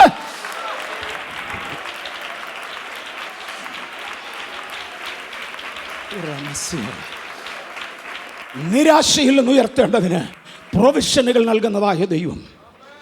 ഞാൻ ഇതിൻ്റെ ഒരു കട്ടിയുള്ള വശത്തോട്ട് പോകാം. എനിക്ക് പൊതുവേ തീരെ ഡൈല്യൂട്ട് ചെയ്ത ദൂതുകൾ ഇഷ്ടപ്പെടാറില്ല. കാര്യം കട്ടിയുള്ളത് കഴിച്ച് പഠിച്ചു പോയേച്ച്, അല്ലെങ്കിൽ അത് കേട്ട് പഠിച്ചു പോയേച്ച് തീരെ ഡൈല്യൂട്ടഡ് ആണെങ്കിൽ ശരിയാകത്തില്ല.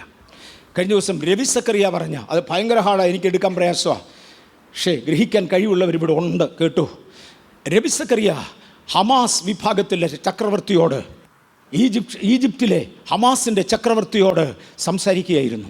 സംസാരിക്കുമ്പോൾ അദ്ദേഹം പറഞ്ഞൊരു പദമുണ്ട്, സർ, ഇവിടെ നിന്ന് അധികം ദൂരെയല്ലാത്ത ഒരു മലയിൽ, മിഡിൽ ഈസ്റ്റിൽ അവിടെ നിന്ന് അധികം ദൂരമല്ലാത്ത ഒരു മലയിൽ നമ്മുടെ പിതാവായ അബ്രഹാം, നിങ്ങളൊരു ജാതിയിൽ നിന്ന് അബ്രഹാമിനെ വിശ്വസിക്കുന്നു, ഞാൻ വേറൊരു ജാതിയിൽ നിന്ന് വിശ്വസിക്കുന്നു, നമ്മുടെ പിതാവായ അബ്രഹാം തൻ്റെ മകനെ യാഗം കഴിക്കേണ്ടതിന് കയറി ചെന്നത് ഓർമ്മയുണ്ട്.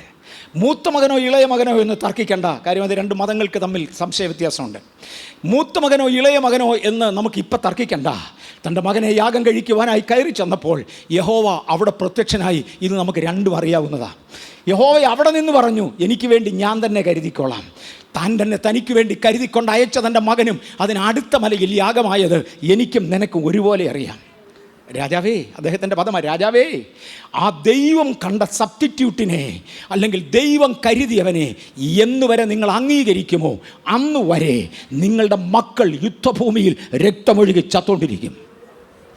ഇവിടെ നിന്ന് മാറണോ? ഞാൻ പറയുന്നത് ഇതിൻ്റെ ഗൗരവം വളരെ മനസ്സിലാകുന്നവർക്ക് ഇത് കിട്ടും.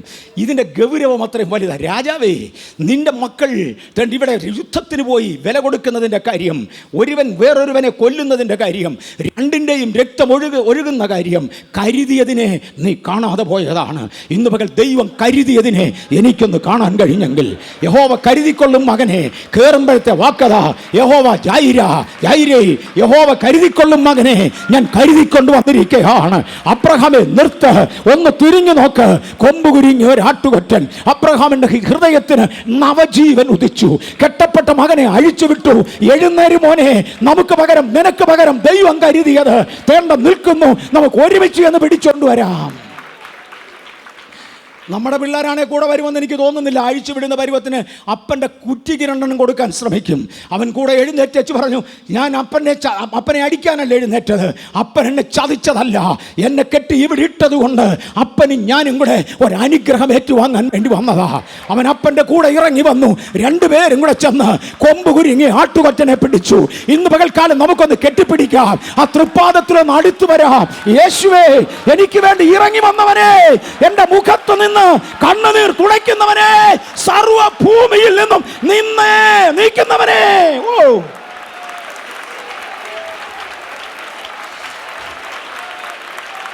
Hallelujah, hallelujah, hallelujah. ഉൽപ്പത്തി 22:14 ഒരുമിച്ചൊരു പ്രഖ്യാപനം, യഹോവ ഈരേ,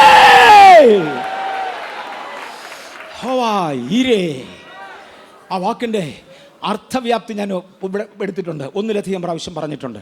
എനിക്ക് ഒടുവിൽ അത് പറഞ്ഞിട്ട് എങ്ങനെയാലും 5 വർഷമായി. 5 വർഷം കൊണ്ട് മറന്നുപോയവർ മറന്നു, 5 വർഷത്തിനകം വന്നവർ ആദ്യം കേൾക്കുമായിരിക്കും. ഞാൻ അന്ന് ഉപയോഗിച്ച ഉദാഹരണം ഇതാ. ഞാൻ തിരുവനന്തപുരത്ത് നിന്ന് ബാംഗ്ലൂരിന് പോരാൻ വേണ്ടി ട്രെയിനിൽ കയറി കുഞ്ഞുങ്ങളുമായി യാത്ര ചെയ്യുക. കൊച്ചു കുഞ്ഞുങ്ങൾ കൂടെ ഉണ്ട്. തിരുവനന്തപുരത്ത് നിന്ന് കയറി കഴിഞ്ഞ ഉടനെ എൻ്റെ അനിയനെ വിളിച്ചേച്ച് ഞാൻ പറഞ്ഞു, ഞാൻ അതുവഴി യാത്ര ചെയ്യുന്നുണ്ട്, തിരുവല്ലയിൽ കൂടെ പോകുന്നുണ്ട്, ഇന്ന ട്രെയിനേ ഞങ്ങളുണ്ട്, ഇറങ്ങാനോ വീട്ടിൽ വരാനോ ഒക്കത്തില്ല, പിള്ളേരും കൂടെ ഉണ്ട്, ഇറങ്ങാൻ ഒക്കത്തില്ല. അനിയൻ ഉടനെ പറഞ്ഞു, അച്ചാച്ചാ ഞാൻ റെയിൽവേ സ്റ്റേഷനിൽ വരാം, പിള്ളേർക്ക് ആവശ്യമുള്ള ലഞ്ചും നിങ്ങളുടെ ലഞ്ച് പാക്കറ്റ് എൻ്റെ കയ്യിൽ കാണും, ഞാൻ അവിടെ കൊണ്ടുതരാം, വഴിയിൽ നിന്നൊന്നും വാങ്ങിക്കണ്ട, പിള്ളേർ വയറിളകാതെ എത്തിക്കോട്ട് ബാംഗ്ലൂരിൽ. ഒരു കൊല്ലമൊക്കെ ആയപ്പോഴത്തേക്ക് പിള്ളേർ തുടങ്ങി അത് വാങ്ങിക്കണം ഇത് വാങ്ങിക്കണം. അപ്പോൾ ഞാൻ പറയുന്നൊരു പദമുണ്ടായിരിക്കും, മോനെ വേണ്ട, ഉപ്പാപ്പനെ കരുതി പൊതിഞ്ഞ് കെട്ടി റെയിൽവേ സ്റ്റേഷനിൽ വന്ന് നിൽക്കും. ഇതാണ് ജായിരെ. യഹോവ കരുതി പൊതിഞ്ഞ് കെട്ടി കൊണ്ട് സമയത്ത് അവിടെ ഉണ്ടാവും. ഇന്നൊന്ന് വിശ്വസിക്കാമോ? ഒന്ന് വിശ്വസിക്കാമോ? I am in utter need, I am in a heavy requirement, I have a great need. കരുതി തക്ക സമയത്ത് കൊണ്ടുവരുന്ന ഒരുവനുണ്ട്, അവൻ അവിടെ കൊണ്ടുവന്നിരിക്കും. യഹോവ ജായിര. രണ്ടുപേരും കൂടെ അങ്ങോട്ട് കയറുമ്പോൾ അപ്പൻ ഒറ്റയ്ക്ക് പറഞ്ഞു, യഹോവ ഇരേ, യഹോവ കരുതി കൊണ്ടുവരും. മുകളിൽ ചെന്നപ്പോൾ അപ്പനും മോനും കൂടെ പറഞ്ഞു, യഹോവ കരുതിക്കൊണ്ട് വന്നിരിക്കുന്നു. സ്ഥലത്തിന്റെ പേരൊന്ന് മാറ്റാം. ഇന്ന് വരെ ഈ മലയ്ക്കുണ്ടായിരുന്ന പേരല്ല, മോറിയായുടെ പ്രദേശത്ത് ഒരു മലക്കൊരു പുതിയ പേര്, യഹോവ ഇരേ, യഹോവ കരുതിക്കൊണ്ട് പ്രത്യക്ഷനാകും. ഇന്ന് മകൾ സഭയ്ക്ക് അതിൻ്റെ ആവശ്യമുണ്ട്. നിർവഹിക്കപ്പെടാതെ കാലങ്ങളായി കാത്തിരിക്കുന്ന ചില വാഗ്ദത്തങ്ങളുണ്ട്. എനിക്കത് ദൈവം മുമ്പിൽ വെക്കാനുണ്ട്. ഇതിനകത്തിരിക്കുന്ന ഓരോരുത്തർക്ക് വ്യക്തിപരമായ ആവശ്യങ്ങളുണ്ടാവാം, കുടുംബപരമായ ആവശ്യങ്ങളുണ്ടാകാം. ലോകത്തിൻ്റെ വിവിധ ഭാഗങ്ങളിൽ നിന്ന് മാറ്റുന്നവൻ്റെ മുമ്പിൽ വെച്ചിരിക്കുന്ന വിഷയങ്ങൾ കാണാം. നമുക്ക് ഒരുമിച്ചൊന്ന് പറയാമോ? Harvest listeners, website listeners, various channel listeners, ഇന്നത് ദൈവസന്നിധിയിൽ വയ്ക്കുക. നമുക്ക് വിശ്വസിക്കുന്നെങ്കിൽ ചേർന്ന് പറയാം, യഹോവ ഈരേ, യഹോവ ഈരേ, യഹോവ ഈരേ. കരുതിക്കൊണ്ട് പ്രത്യക്ഷനാകുന്നവൻ. നിരാശയിലിരുന്ന അബ്രഹാം പ്രത്യാശയിൽ എഴുന്നേറ്റു. അബ്രഹാമേ, ഇസഹാക്കിനെ മാത്രം തന്നതുകൊണ്ട് ദൈവത്തിൻ്റെ വാഗ്ദത്തമായില്ല. നിന്റെ അന്ത്യകാലമുണ്ടല്ലോ, കൂടാരങ്ങളിൽ പാർക്കുമ്പോൾ നിനക്ക് വേണ്ടി ഞാൻ സൃഷ്ടിച്ച ദൈവം ശില്പിയായി നിർമ്മിച്ച, പ്രൈസ് ദി ലോർഡ്. ചിലരുടെ കൈകൊണ്ട് ഈ സ്മിത്തിങ് എന്തുവാ ക്രിയാത്മകമായി എന്തെങ്കിലും ചെയ്യുന്ന പുതിയ വസ്തുക്കൾ ഉണ്ടാക്കുന്നവർക്കറിയാം. ഒരു നല്ല എഴുത്ത് നല്ല ഹാൻഡ് റൈറ്റിങ്ങിൽ എഴുതിയാൽ അത് കാണുന്ന ഒരു സന്തോഷമാണ്. ഒരു നല്ല പെട്ടി നല്ല മിനുക്കത്തിൽ ഉണ്ടാക്കിയാൽ അത് കാണുന്നത് ഒരു രസമാണ്. പിന്നെ അവിടെ വരുന്നവർ ചോദിക്കും, ഇത് ആരുണ്ടാക്കിയ പെട്ടിയാണ്? ഞാൻ ഈ ആശാരി ഉണ്ടാക്കിയ പെട്ടിയുടെ കാര്യമാണ് പറയുന്നത്. ഉണ്ടാക്കിയ ആശാരിയുടെ പേര് പറയാറുണ്ട്. ഈ സ്മിത്തൊന്നും അല്ല, ദൈവം ശില്പിയായി നിർമ്മിച്ച, ദൈവം ശില്പിയായി നിർമ്മിച്ച മനോഹരമേറിയ ചില കെട്ടിടങ്ങൾ, അതിൻ്റെ പെയിൻറ്റിങ് കാണുമ്പോൾ എവിടെ ആരുടെ കൈയാന്ന് ചോദിക്കുന്നവരുണ്ട്. ഇന്ന് പകൽ അബ്രഹാം കാണുന്നത് എന്തുവാ? ദൈവം ശില്പിയായി നിർമ്മിച്ച, ഇല്ലായ്മയിൽ നിന്ന് ഉളവാക്കുന്ന, ഇല്ലാത്തതിനെ ഉള്ളതുപോലെ വിളിച്ചു വരുത്തുന്ന, മരിച്ചവരെ ഉയർപ്പിക്കുന്ന ദൈവത്തിൻ്റെ വാക്കുകളാണ് അതെങ്കിൽ തൻ്റെ കൈ കൊണ്ട് നിർമ്മിച്ച ദൈവം ശില്പിയായി നിർമ്മിച്ചതും അടിസ്ഥാനങ്ങൾ ഉള്ളതുമായ ഭവനത്തിന് വേണ്ടി കാത്തിരിക്കുമ്പോൾ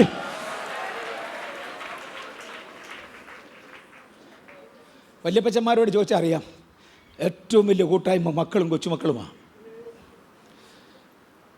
അബ്രഹാമിനോടും അബ്രഹാം ഇസഹാക്കിനോടും യാക്കോബിനോടും കൂടെ കൂടാരങ്ങളിൽ പാർത്തു. അബ്രഹാമേ, ഈ മോനെ കൊല്ലാൻ കൊണ്ടുവന്നതുകൊണ്ട് മോനെ ചത്തില്ല, അവനെ തിരിച്ചു കിട്ടിയെന്ന് മാത്രമല്ല, അടുത്ത തലമുറയും കൂടെ പറഞ്ഞേക്കാം. അങ്ങയുടെ വയസ്സുകാലത്ത് അങ്ങ് എൻ്റെ നാട്ടിലേക്ക് വരുവാൻ, ഭവനത്തിലേക്ക് മടങ്ങി വരുവാൻ കാത്തിരിക്കുമ്പോൾ ഒന്ന് ഉത്തേജിപ്പിച്ച് സന്തോഷിപ്പിക്കുന്ന ഇസഹാക്കിനെയും അവനിലൂടെ യാക്കോബിനെയും ഞാൻ മുൻകണ്ടിട്ടുണ്ട്. ഇന്ന് പകൽ പ്രത്യാശ കൊണ്ട് നിറയ്ക്കുന്ന, ഭൂമിയുടെ എല്ലാ ഭാഗത്തു നിന്നും നീക്കുന്നവൻ, പ്രത്യാശയിൽ നിറയ്ക്കുന്നവൻ, എനിക്കും എൻ്റെ ഭാവിക്കും വേണ്ടി കരുതുന്നവൻ, അവൻ കരുതിക്കൊണ്ട് പ്രത്യക്ഷനാകുമെന്ന് വിശ്വസിക്കുന്നവർക്കായി സ്തോത്രം. ഏലിയാവ് 1 രാജാക്കന്മാരുടെ പുസ്തകം 19:4 ചൂരച്ചെടിയുടെ കീഴിൽ കയറി നമുക്ക് നന്നായി അറിയാം. ചൂരച്ചെടിയുടെ 19:4 1 രാജാക്കന്മാർ വായിക്കുന്നില്ല. ചൂരച്ചെടിയുടെ കീഴിൽ നിന്ന് ദൈവം അദ്ദേഹത്തെ തട്ടി എഴുന്നേൽപ്പിച്ചു, സ്വർഗത്തിൽ ചുട്ട അപ്പം കൊടുത്ത് അദ്ദേഹത്തെ പോഷിപ്പിച്ചു, വെള്ളം കുടിപ്പിച്ച് തൃപ്തീകരിച്ചു. പിണങ്ങിക്കിടന്നതെന്ന് ഞാൻ സാധാരണ പറയാറുണ്ട്. അതെ, അദ്ദേഹം മതി, യഹോവേ മതി, ഞാൻ എൻ്റെ പിതാക്കന്മാരേക്കാൾ മാന്യനല്ല എന്ന് പറഞ്ഞുകൊണ്ട് നിരാശയിൽപ്പെട്ടപ്പോൾ കർത്താവിന് മനസ്സിലായി, ഇദ്ദേഹത്തെ ഇങ്ങനെ ആഹാരം കൊടുത്ത് എഴുന്നേൽപ്പിച്ചാൽ എഴുന്നേക്കത്തില്ല, ഒരു തട്ടൂടെ തട്ടിയേ മതിയാകൂ. അതുകൊണ്ടൊരു ദൂതനെ അയച്ചു. വിലാപ്പുറത്തൊരു തട്ട് തട്ടി, എഴുന്നേരെ എലിയാവേ, എഴുന്നേരി മോനെ, തിന്ന്, നിനക്കൊരു ദൂരയാത്രയുണ്ട്, ഇവിടം കൊണ്ട് തീരത്തില്ല, ചൂരച്ചിരയുടെ കീഴിൽ ഇറങ്ങി വാ, നിനക്കൊരു ദൂരയാത്രയുണ്ട്, ഞാൻ ഇറങ്ങി വരുന്ന ഒരു പർവ്വതമുണ്ട്, അവിടം വരെ വന്നേ മതിയാകൂ, എൻ്റെ പർവ്വതത്തിലോട്ട് വാ, ഞാൻ ചൂരച്ചിരയുടെ കീഴിൽ കയറത്തില്ല, എൻ്റെ പർവ്വതത്തിലോട്ട് വാ. ദൈവത്തിൻ്റെ പർവ്വതത്തിൽ കയറി. അവിടെ കൊടുങ്കാറ്റ്, ഭൂകമ്പം, പലതും നടന്നു. ഒടുവിലൊരു ശബ്ദം, ഏലിയാവേ നിനക്കിവിടെ എന്ത് കാര്യം? ദൈവ സാന്നിധ്യവും ദൈവശബ്ദവും തിരിച്ചറിഞ്ഞവൻ തൻ്റെ പുതപ്പെടുത്ത് മുഖത്തിട്ടു. ആ പദത്തിനൊരർത്ഥമുണ്ട്. പഴയ നിയമത്തിൽ പ്രവാചകന്മാർക്കൊരു യൂണിഫോം ഉണ്ട്. രോമം കൊണ്ടുള്ള ഒരു പുതപ്പാണ് അവരുടെ യൂണിഫോം. തനിക്ക് രോമം കൊണ്ടുള്ള ഒരു ഉടുപ്പുണ്ട്. ഞാൻ ബന്ധുക്കോസുകാരനെന്നാരും അറിയരുത്. എന്തോ രാജ്ഞിയാകപ്പാടെ കോപിച്ച് നിൽക്കുകയാണ്, അവൾ കാണണ്ട, അതുകൊണ്ട് ആ ഡ്രസ്സങ്ങ് മാറ്റിയേക്കാം. നോ, അവൻ ആ രോമം കൊണ്ടുള്ള ഉടുപ്പെടുത്തു. ഏത് നിരാശയിലും, ഏത് മരണവെപ്രാളത്തിലും, ഏത് ശത്രുവിൻ്റെ മുമ്പിലും ഞാൻ ആരാണെന്ന് പറയുവാൻ എൻ്റെ രോമം കൊണ്ടുള്ള ഉടുപ്പ് അതുമായിട്ട് ദൈവസന്നിധിയിൽ കയറി വന്നതാ. യഹോവയുടെ ശബ്ദം കേട്ടപ്പോൾ ഉടുപ്പിൻ്റെ പുതപ്പിൻ്റെ കാര്യം ഓർമ്മ വന്നു. അവൻ പുതപ്പെടുത്തവൻ്റെ മുഖം മൂടി. ആ മൂടിയിൽ നിന്നുകൊണ്ട് പറഞ്ഞു, യഹോവേ എൻ്റെ പിതാക്കന്മാരേക്കാൾ നല്ലവനല്ല, നിരാശയുടെ കുഴി താഴ്വരയിലാണ് ദൈവത്തിന് പറവാനുള്ളത്. വാ, പോകേണ്ട വഴി ഞാൻ പറഞ്ഞു തരാം. ഇന്ന് പകൽ ചിലതിനോട് പോകേണ്ട വഴി പറഞ്ഞു തരാം. കരഞ്ഞോണ്ട് പോകാനല്ല, തല വാഴ്ത്തി പോകാനല്ല, തല മൂടി പോകാനല്ല, പോകുന്ന വഴിയിൽ ഈസബേലിനെ നേരിടുവാൻ ഒരു യേഹൂവിനെ അഭിഷേകം ചെയ്യണം. Praise the Lord. എനിക്കിറങ്ങി വന്ന് അവരെ അഭിഷേകം ചെയ്യാൻ സാധ്യമല്ല. നീ എൻ്റെ പ്രതിനിധിയാ, ഏലിയാവിൻ്റെ പ്രതിനിധിയാ. നീ പോകുമ്പോൾ 2 രാജാക്കന്മാരെ അഭിഷേകം ചെയ്യണം. ഏലിയാവേ, താങ്കളെ അവിടുന്ന് മാറ്റിയത് കൊണ്ട് സഭയ്ക്ക് കേടുവരാൻ പറ്റത്തില്ല. ആ സ്ഥാനത്ത് ശുശ്രൂഷിക്കുവാൻ ഒരു പ്രവാചകനെ അഭിഷേകം ചെയ്യണം. അതുകൊണ്ട് ദമ്മേശേക്കുള്ള വഴിയായിപ്പോ വഴി പറഞ്ഞു കൊടുത്തു, ടാസ്ക് പറഞ്ഞു കൊടുത്തു, പർപ്പസ് പറഞ്ഞു കൊടുത്തു, ഓറിയന്റേഷൻ പുതുക്കി. Praise the Lord. ഓറിയന്റേഷൻ നഷ്ടപ്പെട്ടവനായി, കാഴ്ചപ്പാട് നഷ്ടപ്പെട്ടവനായി, മരിക്കണമെന്ന് പറഞ്ഞവനെ സ്ട്രെങ്തൻ ചെയ്യുന്ന, ഹല്ലേലൂയ, മരിച്ചതിനെ തിരിച്ചു ജീവിപ്പിക്കുന്ന, ഉയർപ്പിക്കുന്ന, പ്രത്യാശ നശിച്ചതിനെ തിരിച്ച് പ്രത്യാശയിൽ കൊണ്ടുവരുന്ന ആ ദൈവശബ്ദം യേശുവിന്റെ നാമത്തിൽ ഇന്ന് പകൽ ബേഥേലിൽ മുഴങ്ങട്ടെ.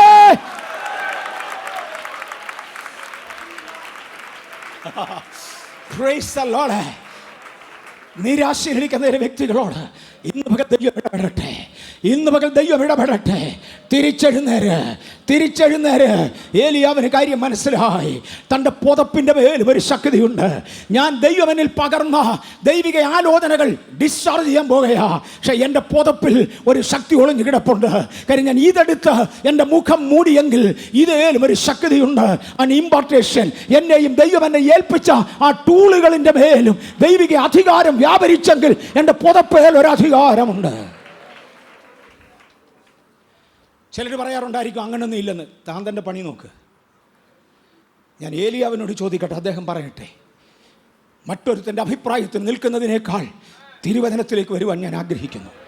അങ്ങനെയൊന്നും ഇല്ലെന്നൊക്കെ പറയുന്ന ഒരുപാട് പേരുണ്ട്. എന്തേലും പറ, എനിക്ക് കേൾക്കാൻ താല്പര്യമില്ല. കാര്യം ഞാൻ ദൈവവചനം ശ്രദ്ധിക്കാൻ ആഗ്രഹിക്കുന്നു.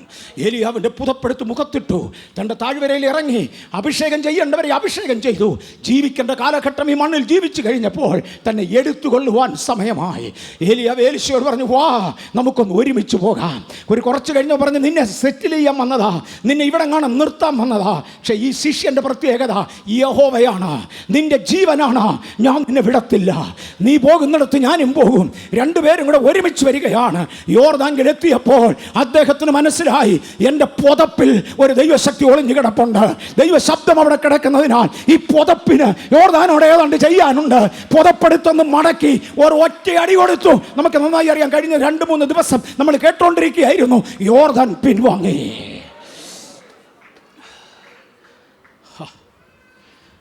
ശക്തിയേറിയ ദൈവാഭിഷേകം ഏറ്റുവാങ്ങിയ ഏലിയാവും ഇതിനേക്കാൾ വലിയത് പ്രതീക്ഷിച്ചു കൊണ്ടുവരുന്ന ഏലീശയും ദൈവത്തിൻ്റെ ശബ്ദത്തിൻ്റെ മുമ്പിൽ നിന്ന പുതപ്പും ദൈവത്തിൻ്റെ ആജ്ഞയിൽ നടക്കുന്ന കാലും കൈയും എല്ലാം കൂടെ ഒരുമിച്ച് കൂടിയാൽ നിൽക്കാൻ നിവൃത്തിയില്ല.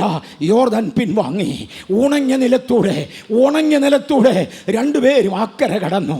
ഇന്ന് പകൽ പുതപ്പിൽ വ്യാപരിച്ച ഒരു ശക്തി, ഏൽപ്പിച്ച ശുശ്രൂഷയിൽ വ്യാപരിക്കുന്ന ഒരു ശക്തി, ചിലതിനെ രോഗശാന്തി ഏൽപ്പിച്ചതാ. കഴിഞ്ഞ ദിവസം ഈ പുതപ്പില്ലായിരുന്നല്ലോ, ഇതും കണ്ടില്ലേ ചൂരച്ചിരയുടെ കീഴെ കയറിയത്, അവിടെ ശക്തിയില്ലായിരുന്നല്ലോ. അതുകൊണ്ടാണ് പർവ്വത മുകളിൽ ഒരു പ്രാവശ്യം കൂടെ ആ ശക്തി തിരികെ ആർജിച്ചെടുത്തത്. ഗ്ലോറി. അവിടെ ഇവിടെ ബലം കുറഞ്ഞു പോകുമ്പോഴാണ് 2-3 ദിവസം ഉപവാസ പ്രാർത്ഥനയ്ക്ക് വേണ്ടി സഭ വന്നിരിക്കുന്നത്. അവിടെ നിന്ന ശരിയാകത്തില്ല. 2 രാജാക്കന്മാർ 2:8 നദിയെ അടിച്ച് വേർതിരിച്ചു. ഏലിയാവിനൊരു മടങ്ങി വരവ് ഉണ്ടായിരുന്നു.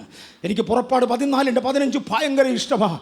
ബഥേലിൻ്റെ ശുശ്രൂഷയിൽ മറക്കാനൊക്കാത്ത ഒരു വാക്യമാ. നീ നിലവിളിക്കുന്നത് എന്ത്?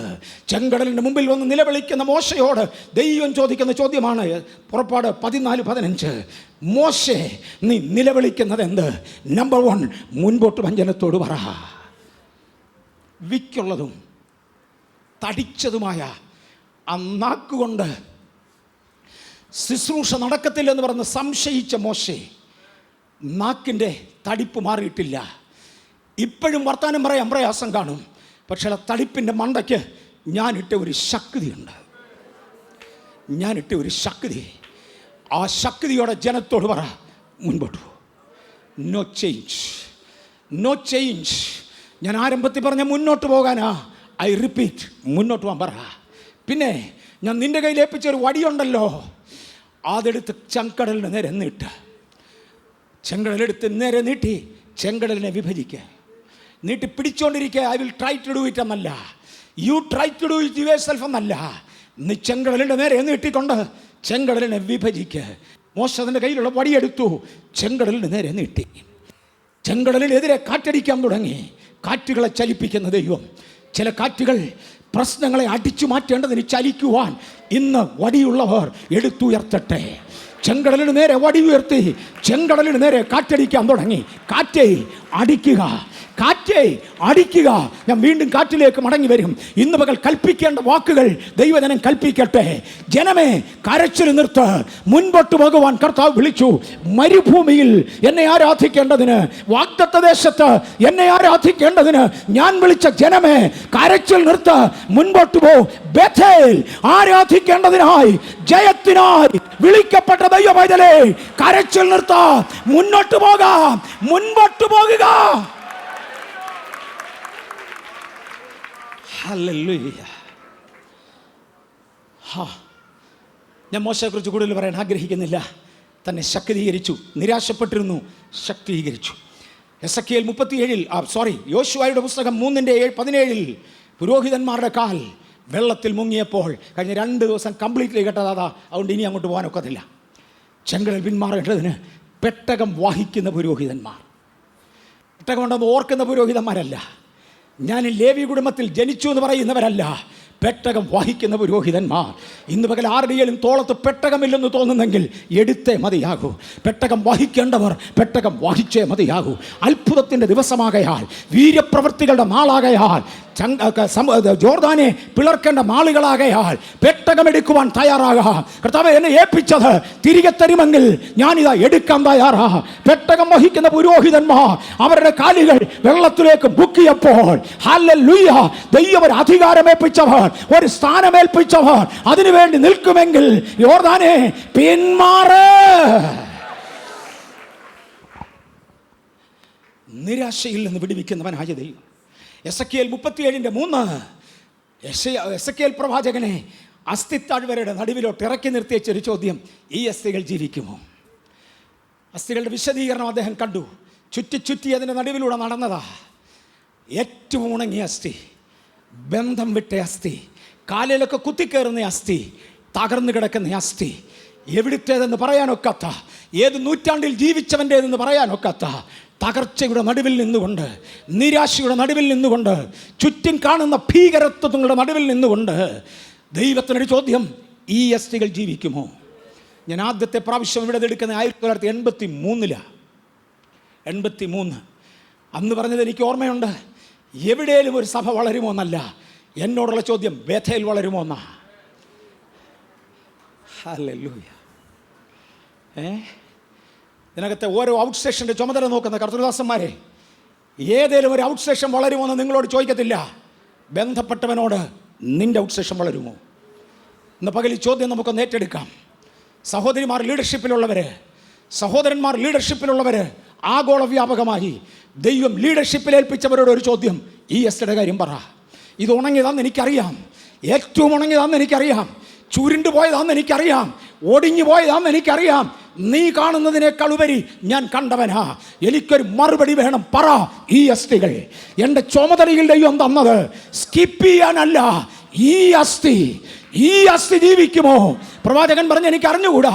പക്ഷേ 37:3 അങ്ങനെയാണെങ്കിൽ താഴോട്ട് വരുമ്പോൾ, ഞാൻ പ്രവചിച്ചു കൊണ്ടിരിക്കുമ്പോൾ, എന്നോട് കൽപ്പിച്ചതുപോലെ ഞാൻ പ്രവചിച്ചു കൊണ്ടിരിക്കുമ്പോൾ ഭൂകമ്പമുണ്ടായി, കാറ്റടിച്ചു, അസ്ഥിയോട് വന്നു ചേർന്നു, ത്വക്ക് വന്നു, മാംസം വന്നു, നരമ്പ് വന്നു. അവരൊരു സൈന്യമായി എഴുന്നേറ്റു. ഒരു സൈന്യം എഴുന്നേൽക്കേണ്ടതിന് നിരാശയുടെ നടുവിൽ നിർത്തപ്പെട്ടതായ ഒരു ദൈവപുരുഷൻ എസെക്കിയേൽ അങ്ങിതിൻ്റെ നടുവിൽ നിന്നില്ലെങ്കിൽ ഈ അസ്ഥി ജീവിക്കത്തില്ല. ഇത് മണ്ണിന് വളമായി മാറും. മണ്ണിന് വളമായി മാറേണ്ട ചിലതിനെ ജീവിപ്പിച്ചുയർത്തുവാൻ എന്നെ നിർത്തിയ ദൈവകൃപയ്ക്കായി, ബഥേലിൽ നിർത്തിയ ദൈവകൃപയ്ക്കായി, ഓരോരുത്തർ അവരുടെ ഏരിയ പറഞ്ഞു, എൻ്റെ ഏരിയയിൽ നിർത്തിയ കൃപയ്ക്കായി, ഹല്ലേലൂയ, ഓസ്ട്രേലിയയിൽ നിർത്തിയ കൃപയ്ക്കായി, അമേരിക്കയിൽ നിർത്തിയ കൃപയ്ക്കായി, കാനഡയിൽ നിർത്തിയ കൃപയ്ക്കായി, കേരളത്തിൽ നിർത്തിയ കൃപയ്ക്കായി, തമിഴ്നാടിൽ നിർത്തിയ കൃപയ്ക്കായി, യുപിയിൽ നിർത്തിയ കൃപയ്ക്കായി, ഒറീസയിൽ നിർത്തിയ കൃപയ്ക്കായി, തകർന്ന അസ്ഥി, ഉണങ്ങിയ അസ്ഥി, ചേതറിയ അസ്ഥി, ഹല്ലേലൂയ. ഞാൻ പ്രവചിച്ചു കൊണ്ടിരിക്കുമ്പോൾ ഭൂമി കുലുങ്ങണമെങ്കിൽ കുലുങ്ങും, കാറ്റടിക്കണമെങ്കിൽ അടിക്കും, പക്ഷേ അസ്ഥി എഴുന്നേൽക്കും.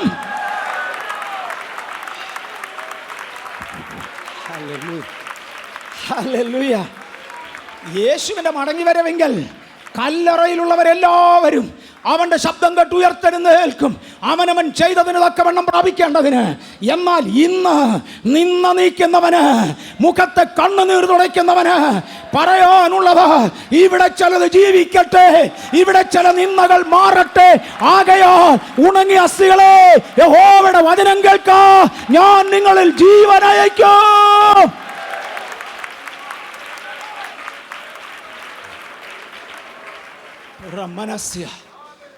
നിന്ദിക്കപ്പെട്ടവർ ഇന്ന് പകൽ ഈ വാക്ക് വിശ്വസിച്ചുകൊണ്ട് ദൈവനാമത്തിൽ വിളിച്ചു പറയട്ടെ, കർത്താവിനോട് കൽപ്പിച്ചതാകയാൽ നിങ്ങൾ ജീവിക്കും. ഞാൻ ഈ ചർച്ചയിൽ ഒറ്റ പ്രാവശ്യം മാത്രം പ്രസംഗിച്ചിട്ടുള്ള ആലോചനകൾ വളരെ കുറവാണ്. ഒറ്റ പ്രാവശ്യം മാത്രം പ്രസംഗിച്ചിട്ടുള്ള ഒരു ആലോചന കർത്താവിനെ ഏൽപ്പിച്ചു. അത് ആവർത്തിക്കാൻ പോകുകയാണ്. യെശയ്യാവിൻ്റെ പുസ്തകം 26:17 മുതൽ 21 വരെ. യെശയ്യാവ് 26:17 മുതൽ 21 വരെ. 2 വർഷങ്ങൾക്ക് മുമ്പേ ഒരു ഉപവാസ പ്രാർത്ഥന ഞാൻ എടുത്തതാണ്. യഹോവേ, പ്രസവം അടുത്തിരിക്കുന്ന ഗർഭിണി നോവ് കിട്ടി തൻ്റെ വേദനയിൽ നിലവിളിക്കുന്നത് പോലെ ഞങ്ങൾ നിന്റെ മുമ്പാകെ ആയിരുന്നു. നിൽക്കട്ടെ പക്ഷേ നമുക്ക് നിർത്തി വായിക്കണം. ഒത്തിരി വാക്യങ്ങളുണ്ട്, അതുകൊണ്ട് അത് വായിപ്പിക്കുന്നത്. അല്ലെ ഞാൻ ചെറിയൊരാശയമായിരുന്നു പറഞ്ഞു വിട്ടേനെ.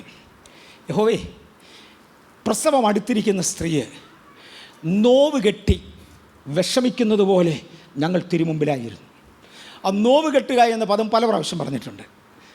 പ്രസവവേദനയോട് ചേർന്നുള്ള നോവ് ഒന്ന് വന്നു പെട്ടെന്നങ്ങ് മാറും, പിന്നെയും വരും, പിന്നെയും മാറും. അങ്ങനെയാണെന്നാ കേട്ടിട്ടുള്ളത്. ഓരോ പ്രാവശ്യം വരുമ്പോഴും കഴിഞ്ഞതിനേക്കാൾ കൂടുതലായിരിക്കും. സഭ എത്ര പ്രാവശ്യം തേണ്ട വിടുതലെന്ന് പറഞ്ഞതാ അല്ലേ? പറ. നിങ്ങളുടെ വ്യക്തി ജീവിതത്തിൽ തേണ്ട വിടുതലെന്ന് പറഞ്ഞതല്ലേ? കൈ കിട്ടിയെന്ന് തോന്നിയിടത്ത് ചാടിപ്പോയ പോലെ പോയതല്ലേ? ഇത് നമ്മുടെ കാര്യമല്ലേ, പിന്നെ ആരുടെ കാര്യമോ? യഹോവേ, പ്രസവം അടുത്തിരിക്കുന്ന സ്ത്രീയെ നോവ് കെട്ടിയതുപോലെ ഞങ്ങൾ നോവ് കെട്ടി തിരുമുമ്പിലായിരുന്നു. വായിച്ചു. ഞങ്ങൾ ഗർഭം ധരിച്ച് നോവ് കിട്ടി പ്രസവിച്ചാറ് കാറ്റിനെ പ്രസവിച്ചതുപോലെ ഇരുന്നു. കർത്താവേ, ഞങ്ങൾ നോവ് കെട്ടി. ഈ ട്രാവലിംഗ് പെയിൻ ഞങ്ങൾക്ക് പല പ്രാവശ്യം ഉണ്ടായി. ഇന്നാണ് സംഭവിക്കുന്നതെന്ന് കരുതി തേണ്ട പിടിച്ചോളാൻ പ്രവാചകന്മാർ വിളിച്ചു പറഞ്ഞു. പക്ഷെ വന്ന വഴിയെ വന്നതെല്ലാം പോയി, ഒന്നുകൂടി ഇല്ല. ഞങ്ങൾ പ്രസവിച്ചു കഴിഞ്ഞപ്പോൾ, സകല വേദനയും പെട്ട് പ്രസവിച്ചു കഴിഞ്ഞപ്പോൾ കാറ്റ വെളി വന്നത്, ഒരു കുഞ്ഞ് വന്നിട്ടില്ല. ശൂന്യത മാത്രമേ സംഭവിച്ചിട്ടുള്ളൂ. അനുഭവം അതാണെങ്കിൽ ദൂത നമ്മളോടാ. എൻ്റെ അനുഭവം അതാ. എല്ലാ പ്രാവശ്യവും നിരാശയും കൊണ്ട് പോയെന്നൊന്നും അല്ല ഞാൻ പറഞ്ഞത്. ധാരാളം കർത്താവ് ചെയ്ത് കണ്ടിട്ടുണ്ട്. ദൈവത്തിൻ്റെ വിശ്വസ്തത തെളിയിപ്പാൻ, സർവശക്തിനെ തെളിയിക്കുവാൻ താൻ ചെയ്തിട്ടുണ്ട്. സ്തോത്രം. പക്ഷെ പ്രധാന ചില വാഗ്ദത്തങ്ങൾ ഇന്നും കയ്യെത്താവുന്ന ദൂരത്തിന് മാറുക. കർത്താവേ, തെണ്ടിത് മാറിപ്പോയി. ഞങ്ങൾ പ്രസവിച്ചു, സകലതും വേദനപ്പെട്ടു. 40 ഇരുന്നു, 40 ഇരുന്നു, 21 ഇരുന്നു, 7 ഇരുന്നു. ഹല്ലേലൂയ. വെള്ളം കുടിക്കാതിരുന്നു 3 ദിവസം. അങ്ങനെ നോക്കി, ഇങ്ങനെ നോക്കി, കൊടുക്കാവുന്നത് കൊടുത്തു നോക്കി, ചെയ്യാവുന്നത് ചെയ്തു നോക്കി, പ്രവർത്തിച്ചു നോക്കി. പക്ഷെ ശൂന്യതയാണ് ഫലം. ഞങ്ങൾ പ്രസവിച്ചത് കാറ്റിനെയാ. വായിച്ചു അതോട്ട്, വായിച്ചു.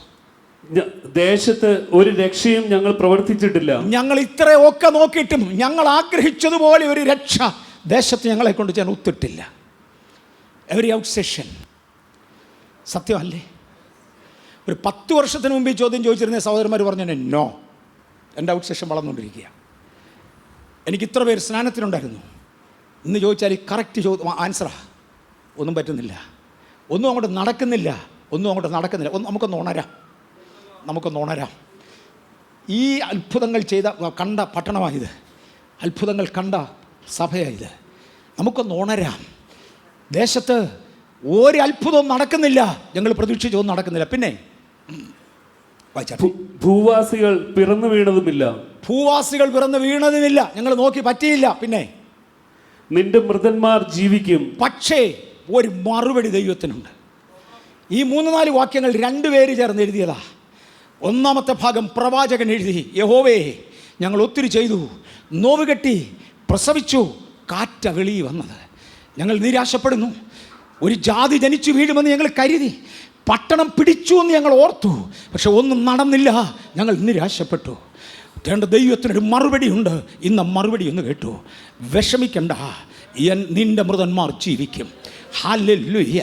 കർത്താവിന് പകരം സ്ഥാനാപതിയായി നിന്ന് ഇന്ന് പകൽ നിരാശയിലുള്ളവരോട് ഞാൻ ഇത് ഓർപ്പിക്കട്ടെ. ഭയപ്പെടേണ്ട, നിന്റെ മൃതന്മാർ ജീവിക്കും. ഭയപ്പെടേണ്ട, നിന്റെ മൃതന്മാർ ജീവിക്കും. ബ്രദർ, ഒന്നുകൂടെ വായിച്ചാട്ട വാക്യം, റിപ്പീറ്റ് ഇറ്റ്. നിന്റെ മൃതന്മാർ ജീവിക്കും. നിന്റെ മൃതന്മാർ ജീവിക്കും. ഇന്ന് പകൽ വിശ്വസിക്കുന്ന ചിലര് ദൈവത്തിങ്കൽ നിന്ന് എന്നവണ്ണം അത് കേട്ടുവെന്ന് വിശ്വസിച്ചുകൊണ്ട് പറ, എൻ്റെ മൃതന്മാർ ജീവിക്കും, എൻ്റെ മൃതന്മാർ ജീവിക്കും, എൻ്റെ മൃതന്മാർ ജീവിക്കും. തവേ അക്ഷരീകമായും ആത്മീകമായും എൻ്റെ മൃതന്മാർ ജീവിക്കും. വായിച്ചോതാവട്ടെ. എൻ്റെ ശവങ്ങൾ എഴുന്നേൽക്കും. എൻ്റെ ശവങ്ങൾ എഴുന്നേൽക്കും. ദൈവം പറയുന്ന കേട്ടോ. മൃതന്മാരെന്ന് പറഞ്ഞപ്പോൾ നിന്റെയാന്ന് പറഞ്ഞു, ശവങ്ങളെന്ന് പറഞ്ഞപ്പോൾ ദൈവം പറഞ്ഞു എൻ്റെയാ. മോനെ, നിന്റെ എൻ്റെ കൂടാ. ഞങ്ങൾക്ക് 2 കുഞ്ഞുങ്ങളെ ദൈവം തന്നിട്ടുണ്ട്, 2 മരുമക്കളെ തന്നിട്ടുണ്ട്, 4 കൊച്ചുമക്കളെ തന്നിട്ടുണ്ട്. എൻ്റെയാന്ന് എനിക്ക് ക്ലെയിം ചെയ്യാൻ ഒക്കത്തില്ല, അവിടെയാന്ന് എൻ്റെ ഭാര്യയ്ക്ക് ക്ലെയിം ചെയ്യാൻ ഒക്കത്തില്ല. ഇത് ഞങ്ങളുടെയാ. ഇന്ന് പകൽ ഞാൻ പറയാ, കർത്താവേ, എൻ്റെ മൃതന്മാർ. കർത്താവ് പറഞ്ഞു നിന്റെ മൃതന്മാർ. തുടർന്ന് പറയുകയാണ്, മോനെ, നിന്റെ മൃതന്മാർ എന്ന് പറഞ്ഞത് ശരിയായില്ല, എൻ്റെ ശവങ്ങൾ. ഇത് നമ്മുടെയാ. കൂട്ടുത്തരവാദിത്വത്തിൽ ദൈവത്തോട് ഒരുമിച്ച് നിൽക്കുവാൻ വിളിക്കപ്പെട്ട ദൈവമൈതലേ, ഉത്തരവാദിത്വം ഏറ്റെടുക്കുവാൻ ദൈവം തയ്യാറാ. എന്റെ ശവങ്ങൾ ജീവിക്കും. പൊടിയിൽ കിടക്കുന്നവരെ ഉണർന്ന് ഘോഷിപ്പിൻ. ആമേൻ. അതുകൊണ്ട് നിരാശയിൽ പൊടിയിൽ കിടക്കുന്നവനെ, എവിടെയാ? It is global, it is global. ഭൂമിയുടെ എല്ലാ ഭാഗത്തു നിന്നും പൊടിയിൽ കിടക്കുന്നവനെ ഉണർന്ന് ഘോഷിക്കുക. വായിച്ചു. നിന്റെ മഞ്ഞ് പ്രഭാതത്തിലെ മഞ്ഞ് പോലെ ഇരിക്കുന്നു. ഭൂമി പ്രേതന്മാരെ പ്രസവിക്കുമല്ലോ. ഇത് വരാൻ പോകുന്ന വലിയ ഉയർപ്പിനെ കുറിക്കുന്നതാണ്. ഇന്ന് എൻ്റെ മുമ്പിൽ ദൈവം ചെയ്യാൻ പോകുന്നതിനെയും കുറിക്കുന്നതാ. എന്ന് പറഞ്ഞാൽ നമ്മുടെ മുമ്പിൽ ദൈവം ചെയ്യാൻ പോകുന്നതിനെയും കുറിക്കുന്നതാ. ഭൂമി പ്രേതന്മാരെ പ്രസവിക്കും. എനിക്ക് ബി മച്ച് മോർ ഫാസ്റ്റർ. സമയം നമുക്ക് പ്രത്യേകതയുള്ളതാണല്ലോ. സ്തോത്രം. മത്തായിയുടെ സുവിശേഷം 21:21 എൻ്റെ കർത്താവ് പറഞ്ഞു, നിങ്ങൾ വിശ്വസിച്ചുകൊണ്ട് ഈ മലയോട് ഇവിടുന്ന് നീങ്ങിപ്പാൻ പറഞ്ഞ പോകുമെന്ന്. പ്രവചനം ഒറ്റ പ്രാവശ്യം പറഞ്ഞ എസെക്കിയേൽ നിർത്തിയില്ല. കാറ്റടിക്കുന്നത് വരെ പ്രവചിച്ചു, ഭൂമി കുലുങ്ങുന്നത് വരെ പ്രവചിച്ചു. ഞാൻ എപ്പോൾ വരെ പ്രവചിക്കും? മല മാറുന്നത് വരെ പ്രവചിക്കും. യേശു ഒരിക്കലേ അത്തിയെ ശപിച്ചുണക്കി. ഈ സംഭവം കണ്ട ശിഷ്യന്മാർ ഭയന്നു. യേശു അവരോട് പറയാ, ഇത് കണ്ടാണോ നിങ്ങൾ പേടിക്കുന്നത്? അത്തി ശപിച്ച് ഉണക്കിയത് കണ്ടോ? നിങ്ങളെ ഇതിനേക്കാൾ വലുതേൽപ്പിക്കുക. ഞാൻ എൻ്റെ പിതാവിൻ്റെ അടുക്കൽ പോകുന്നത് കൊണ്ട് ഞാൻ ചെയ്തതിനേക്കാൾ അധികം എൻ്റെ ശിഷ്യന്മാർ ചെയ്യും.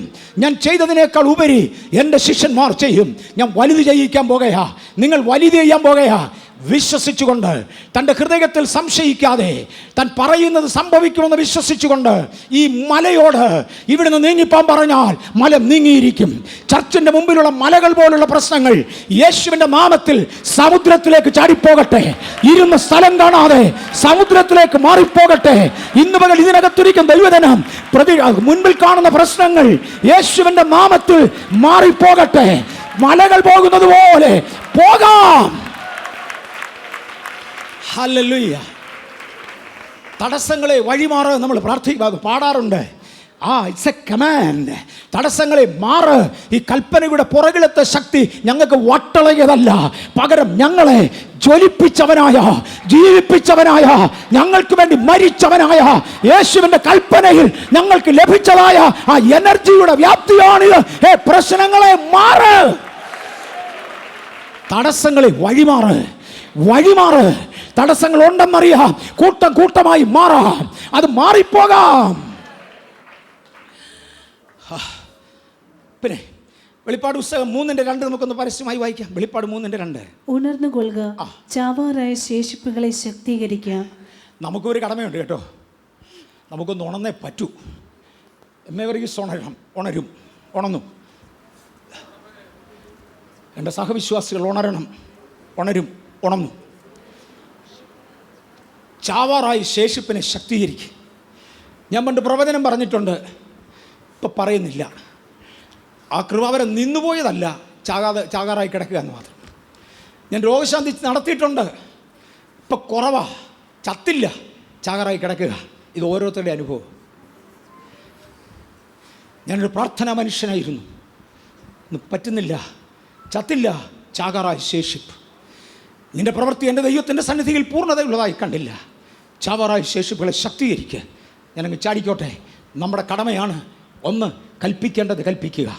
2, ചാവാറായി ശേഷിപ്പുകളെ ശക്തീകരിക്കുക. മീഖ 4:13 ഭയങ്കര ഇമ്പോർട്ടൻ്റാ. ഒന്ന് വായിച്ച എളുപ്പം, 5 മിനിറ്റ് 6 മിനിറ്റ് കൊണ്ട് നിർത്തണം. സിയോൻ പുത്രിയെ എഴുന്നേറ്റ് മെതിക്കുക, ഞാൻ നിന്റെ കൊമ്പിനെ ഇരുമ്പും നിന്റെ കുളുമ്പുകളെ താമ്രവും ആക്കും. നീ ഒന്ന് എഴുന്നേറ്റ് മെതിച്ചേ പറ്റത്തുള്ളൂ. അതിന്റെ 11ാമത്തെ വാക്യം വായിച്ചു. ഞങ്ങളുടെ കണ്ണ് സിയോനെ കണ്ട് രസിക്കേണ്ടതിന് അവൾ മലിനയായി തീരട്ടെ എന്ന് പറയുന്ന അനേക ജാതികൾ ഇപ്പോൾ നിനക്ക് വിരോധമായി കൂടിയിരിക്കുന്നു. സിയോനെ ഒരു കാര്യം ഒന്ന് ഓർത്തോണം. അങ്ങ് നിൽക്കുന്ന സാഹചര്യം നല്ലതാണെന്നല്ല പറഞ്ഞത്. ചുറ്റുമുള്ള അനേക ജാതികൾ ഒരുമിച്ച് കൂടിയിട്ടുണ്ട്. ഇവൾ മലിനയാകുന്നതൊന്ന് കാണേണ്ടതിന്, ഇവളുടെ നഗ്നത ഞങ്ങളൊന്ന് കാണേണ്ടതിന്, ഇവളെ ഞങ്ങൾ അപമാനിക്കേണ്ടതിന് വരിക എന്ന് പറഞ്ഞുകൊണ്ട് ജാതികളെ വട്ടം കൂട്ടിയിരിക്കുന്ന കാലം കർത്താവിന് പറയാനുണ്ട്. ജാതികളെ, നിങ്ങൾക്ക് അബദ്ധം പറ്റി. തീയുടെ മുമ്പിലേക്ക് കറ്റകൾ വാരിക്കൂട്ടിയതുപോലെ ഞാൻ നിങ്ങളെ കൂട്ടിയിരിക്കുകയാണ്. ഈ ജനത്തിന്റെ വായിൽ നിന്ന് ഒരു തീ പുറപ്പെടും, അത് നിങ്ങളെ ദഹിപ്പിച്ചു കളയും. സിയോനെ എഴുന്നേര്, മെതിക്ക്. ഞാൻ നിന്റെ കാലിന്റെ കുളമ്പുകളെ ഇരുമ്പാക്കാം, നിന്റെ കൊമ്പുകളെ താമ്രമാക്കാം. 1, നീ കൽപ്പിക്ക്. 2, ചാവാറായ ശേഷിപ്പിനെ ശക്തീകരിക്ക്. 3, നീ എഴുന്നേറ്റ് മെതിക്ക്. ഞാൻ നിന്റെ കയ്യിൽ തരാൻ പോകുകയാ. ഹോശേയ 13:13 ഒറ്റ കാര്യം പറഞ്ഞ് ഇവിടെ നിർത്താൻ പോവാ. 13 നോവ് കിട്ടിയ സ്ത്രീയുടെ വേദന അവനുണ്ടാകും. നമുക്കുണ്ടായി കഴിഞ്ഞു, അതിനെയും വിശദീകരിക്കുന്നില്ല. വായിച്ചു. അവൻ ബുദ്ധിയില്ലാത്ത മകൻ. ഒരു മോനെ കുറിച്ച് പറയാം, എഫ്രയീം. യവനായിരുന്നു കഴിഞ്ഞ പ്രാവശ്യത്തെ ജനനം തടഞ്ഞവൻ. ഒരു മോനെ കുറിച്ച് പറയുക, എഫ്രയീം. വായിച്ചു. അവൻ ബുദ്ധിയില്ലാത്ത മകൻ, സമയമാകുമ്പോൾ അവൻ ഗർഭദ്വാരത്തിങ്കൽ എത്തുന്നില്ല. ഒന്ന് നിർത്തി വെച്ചാട്ട്. സമയം അവൻ തിരിച്ചറിയുന്നില്ല. ബുദ്ധിയില്ലാത്ത മകൻ. ഉപവാസപ്രാർത്ഥന നടക്കുമ്പോൾ ഇവനെ കാണാറില്ല.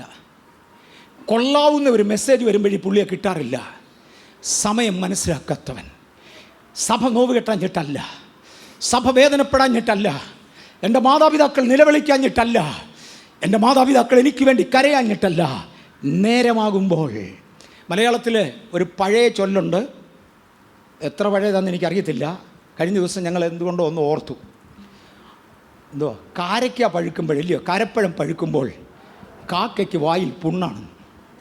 ഇത് പഴുക്കുന്ന സമയത്തെ തിന്നാൻ ഒക്കുകയുള്ളൂ, അല്ലാത്തപ്പോൾ ഇത് കിട്ടുകയില്ല. അല്ലാത്തപ്പോൾ തിന്നാൻ ചെന്നാൽ ഇത് കഴിക്കുന്നത് അഴുക്കാ. പക്ഷെ ഇത് പഴുക്കുന്ന സമയത്ത് ഏത് കാക്കയ്ക്കും കൊള്ളാവുന്നതാണ്. പക്ഷെ അന്നാണ് കാക്കയുടെ പ്രശ്നം, വായി പുണ്ണ. അന്ന് എക്സ്ട്രാ ടൈം ജോലി. അന്നൊരു പെങ്കൊച്ചിനെ കണ്ടല്ലോ, ഒരു പയ്യനെ കണ്ട് അതിൻ്റെ പുറകെ കറങ്ങാൻ പോയി.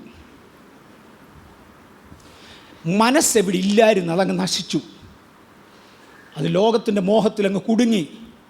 എഫ്രയീം ബുദ്ധിയില്ലാത്ത മകൻ, ജനിക്കേണ്ട സമയത്ത് ഗർഭദ്വാരത്തെങ്കിൽ എത്താതെ പോയവൻ. എൻ്റെ സമയം കളഞ്ഞെങ്കിൽ കർത്താവേ, വെട്ടിക്കളി തിന്നതിനെയും തുള്ളൻ നശിപ്പിച്ചതിനെയും മടക്കിത്തരാമെന്നുള്ള വാഗ്ദത്തപ്രകാരം കരുണയ്ക്ക് വേണ്ടി അടുത്തു വരുന്നുവെന്ന് പറഞ്ഞ് ഇന്നൊന്ന് അടുത്തു വരാം. ദൈവത്തിന് ചിലത് ചെയ്യാനുണ്ട്. കർത്താവ് പറഞ്ഞു, ഞാൻ നിൻ്റെ മുന്നിലൊന്നിറങ്ങും. 3-4 minutes ഐ എം സ്റ്റോപ്പിങ്. കർത്താവ് പറഞ്ഞു, ഞാൻ നിൻ്റെ മുമ്പിലൊന്നിറങ്ങും. അത് യെശയ്യാവ് 45:2 വായിക്കണ്ട. ഞാൻ 45:1-2 ഞാൻ നിൻ്റെ കൈ പിടിച്ച് നിന്നെ ബലപ്പെടുത്താം. ഞാൻ നിൻ്റെ മുമ്പിൽ ഇറങ്ങി നിനക്ക് മുമ്പേ നടക്കാം. ഞാൻ നിൻ്റെ മുമ്പിൽ ചെന്ന് ഇരുമ്പോടമ്പലിനെ തകർത്ത് താമ്രക്കതകിനെ ഉടയ്ക്കാം. ഞാൻ വളഞ്ഞ സകലത്തെയും നേരെയാക്കാം. ഒരൊറ്റ വഴിയും ദുർഘടമായി വരികയില്ല. മുള്ളുള്ളത് ഞാൻ പറിച്ചു മാറ്റാം. ഞാൻ നിൻ്റെ കൂടെ ഇറങ്ങാൻ മോനെ, വാ. കാര്യം നീ നടന്നേ മതിയാകൂ. മോശ, നീ കരഞ്ഞതുകൊണ്ടായില്ല, കയ്യിൽ വടിയെടുത്തേ മതിയാകൂ. നീ എന്നോട് പറഞ്ഞതുകൊണ്ടായില്ല, ജനത്തോട് പറഞ്ഞേ മതിയാകൂ. യോശുവ എൻ്റെ മുമ്പിൽ നിന്നതുകൊണ്ടായില്ല, പെട്ടകം വഹിക്കേണ്ട പുരോഹിതന്മാരുടെ തോളത്ത് പെട്ടകം പിടിച്ചു കയറ്റ്. അവരെ നിന്നിട്ട് കാര്യമില്ല. യോർദാനിലേക്ക് ചുവട് വെക്ക്. ദൈവത്തിന് ചിലത് ചെയ്യാനുണ്ട്. സഭ പ്രസവ വേദനപ്പെടുന്നു, സഭ നോവ് കെട്ടുന്നു, സഭ ഉപവസിക്കുന്നു. ജനിക്കുവാനുള്ള മകനെ ഗർഭദ്വാരത്തിങ്കൽ വരിക, ഇതാകുന്നു സമയം. യെശയ്യാവ് 40:4 എല്ലാ താഴ്വരയും നികന്നു വരും, എല്ലാ വളഞ്ഞതും ചൊവ്വായി വരും. സെഖര്യാവ് 4:7 സെരുബ്ബാബേലിന്റെ മുമ്പിലുള്ള മഹാപർവ്വതമേ നീ ആരടാ?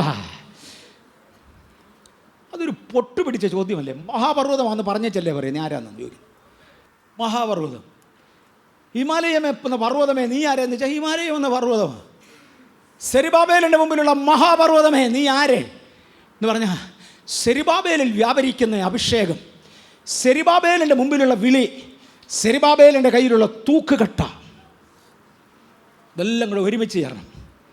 സെരുബ്ബാബേലിൻ്റെ കൂടെയുള്ള ജനം, അവരുടെ മേലുള്ള കോർപ്പറേറ്റ് അനോയിന്റിങ്, ഇതെല്ലാം കൂടെ ഉള്ള സെരുബ്ബാബേലിൻ്റെ മുമ്പിൽ വന്ന് നിൽക്കുന്ന മണ്ടൻ മഹാപർവ്വതമേ നീ ആര്?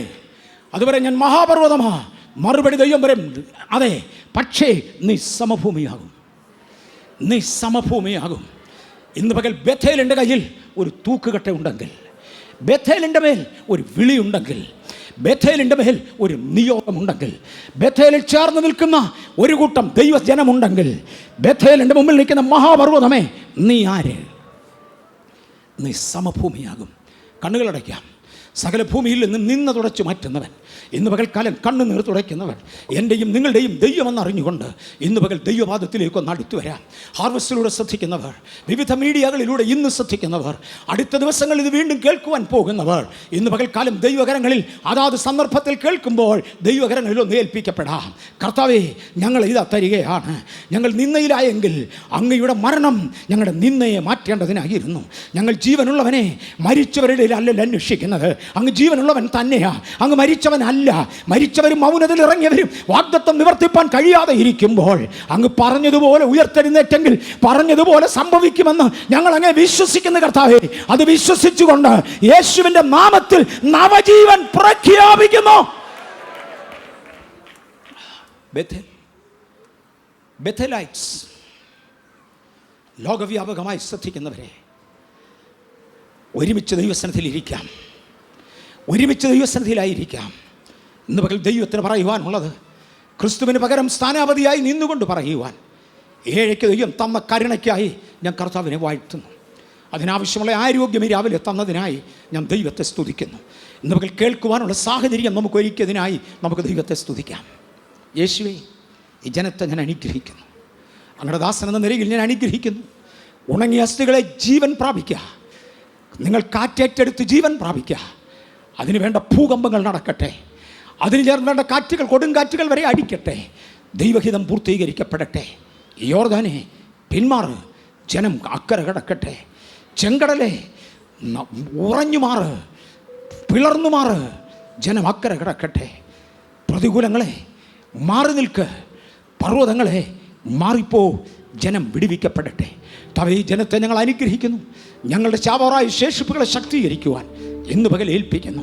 സമയം തിരിച്ചറിയുവാൻ തക്ക സമയമാകയാൽ ഗർഭദ്വാരത്തിങ്കൽ വരേണ്ടതിന് ഞങ്ങളെ ശക്തീകരിച്ചതിനായി സ്തോത്രം. പുതിയ തീരുമാനങ്ങളെ മാനിക്കണമേ. യേശുവിൻ്റെ നാമത്തിൽ തന്നെ ആമേൻ. കർത്താവിന്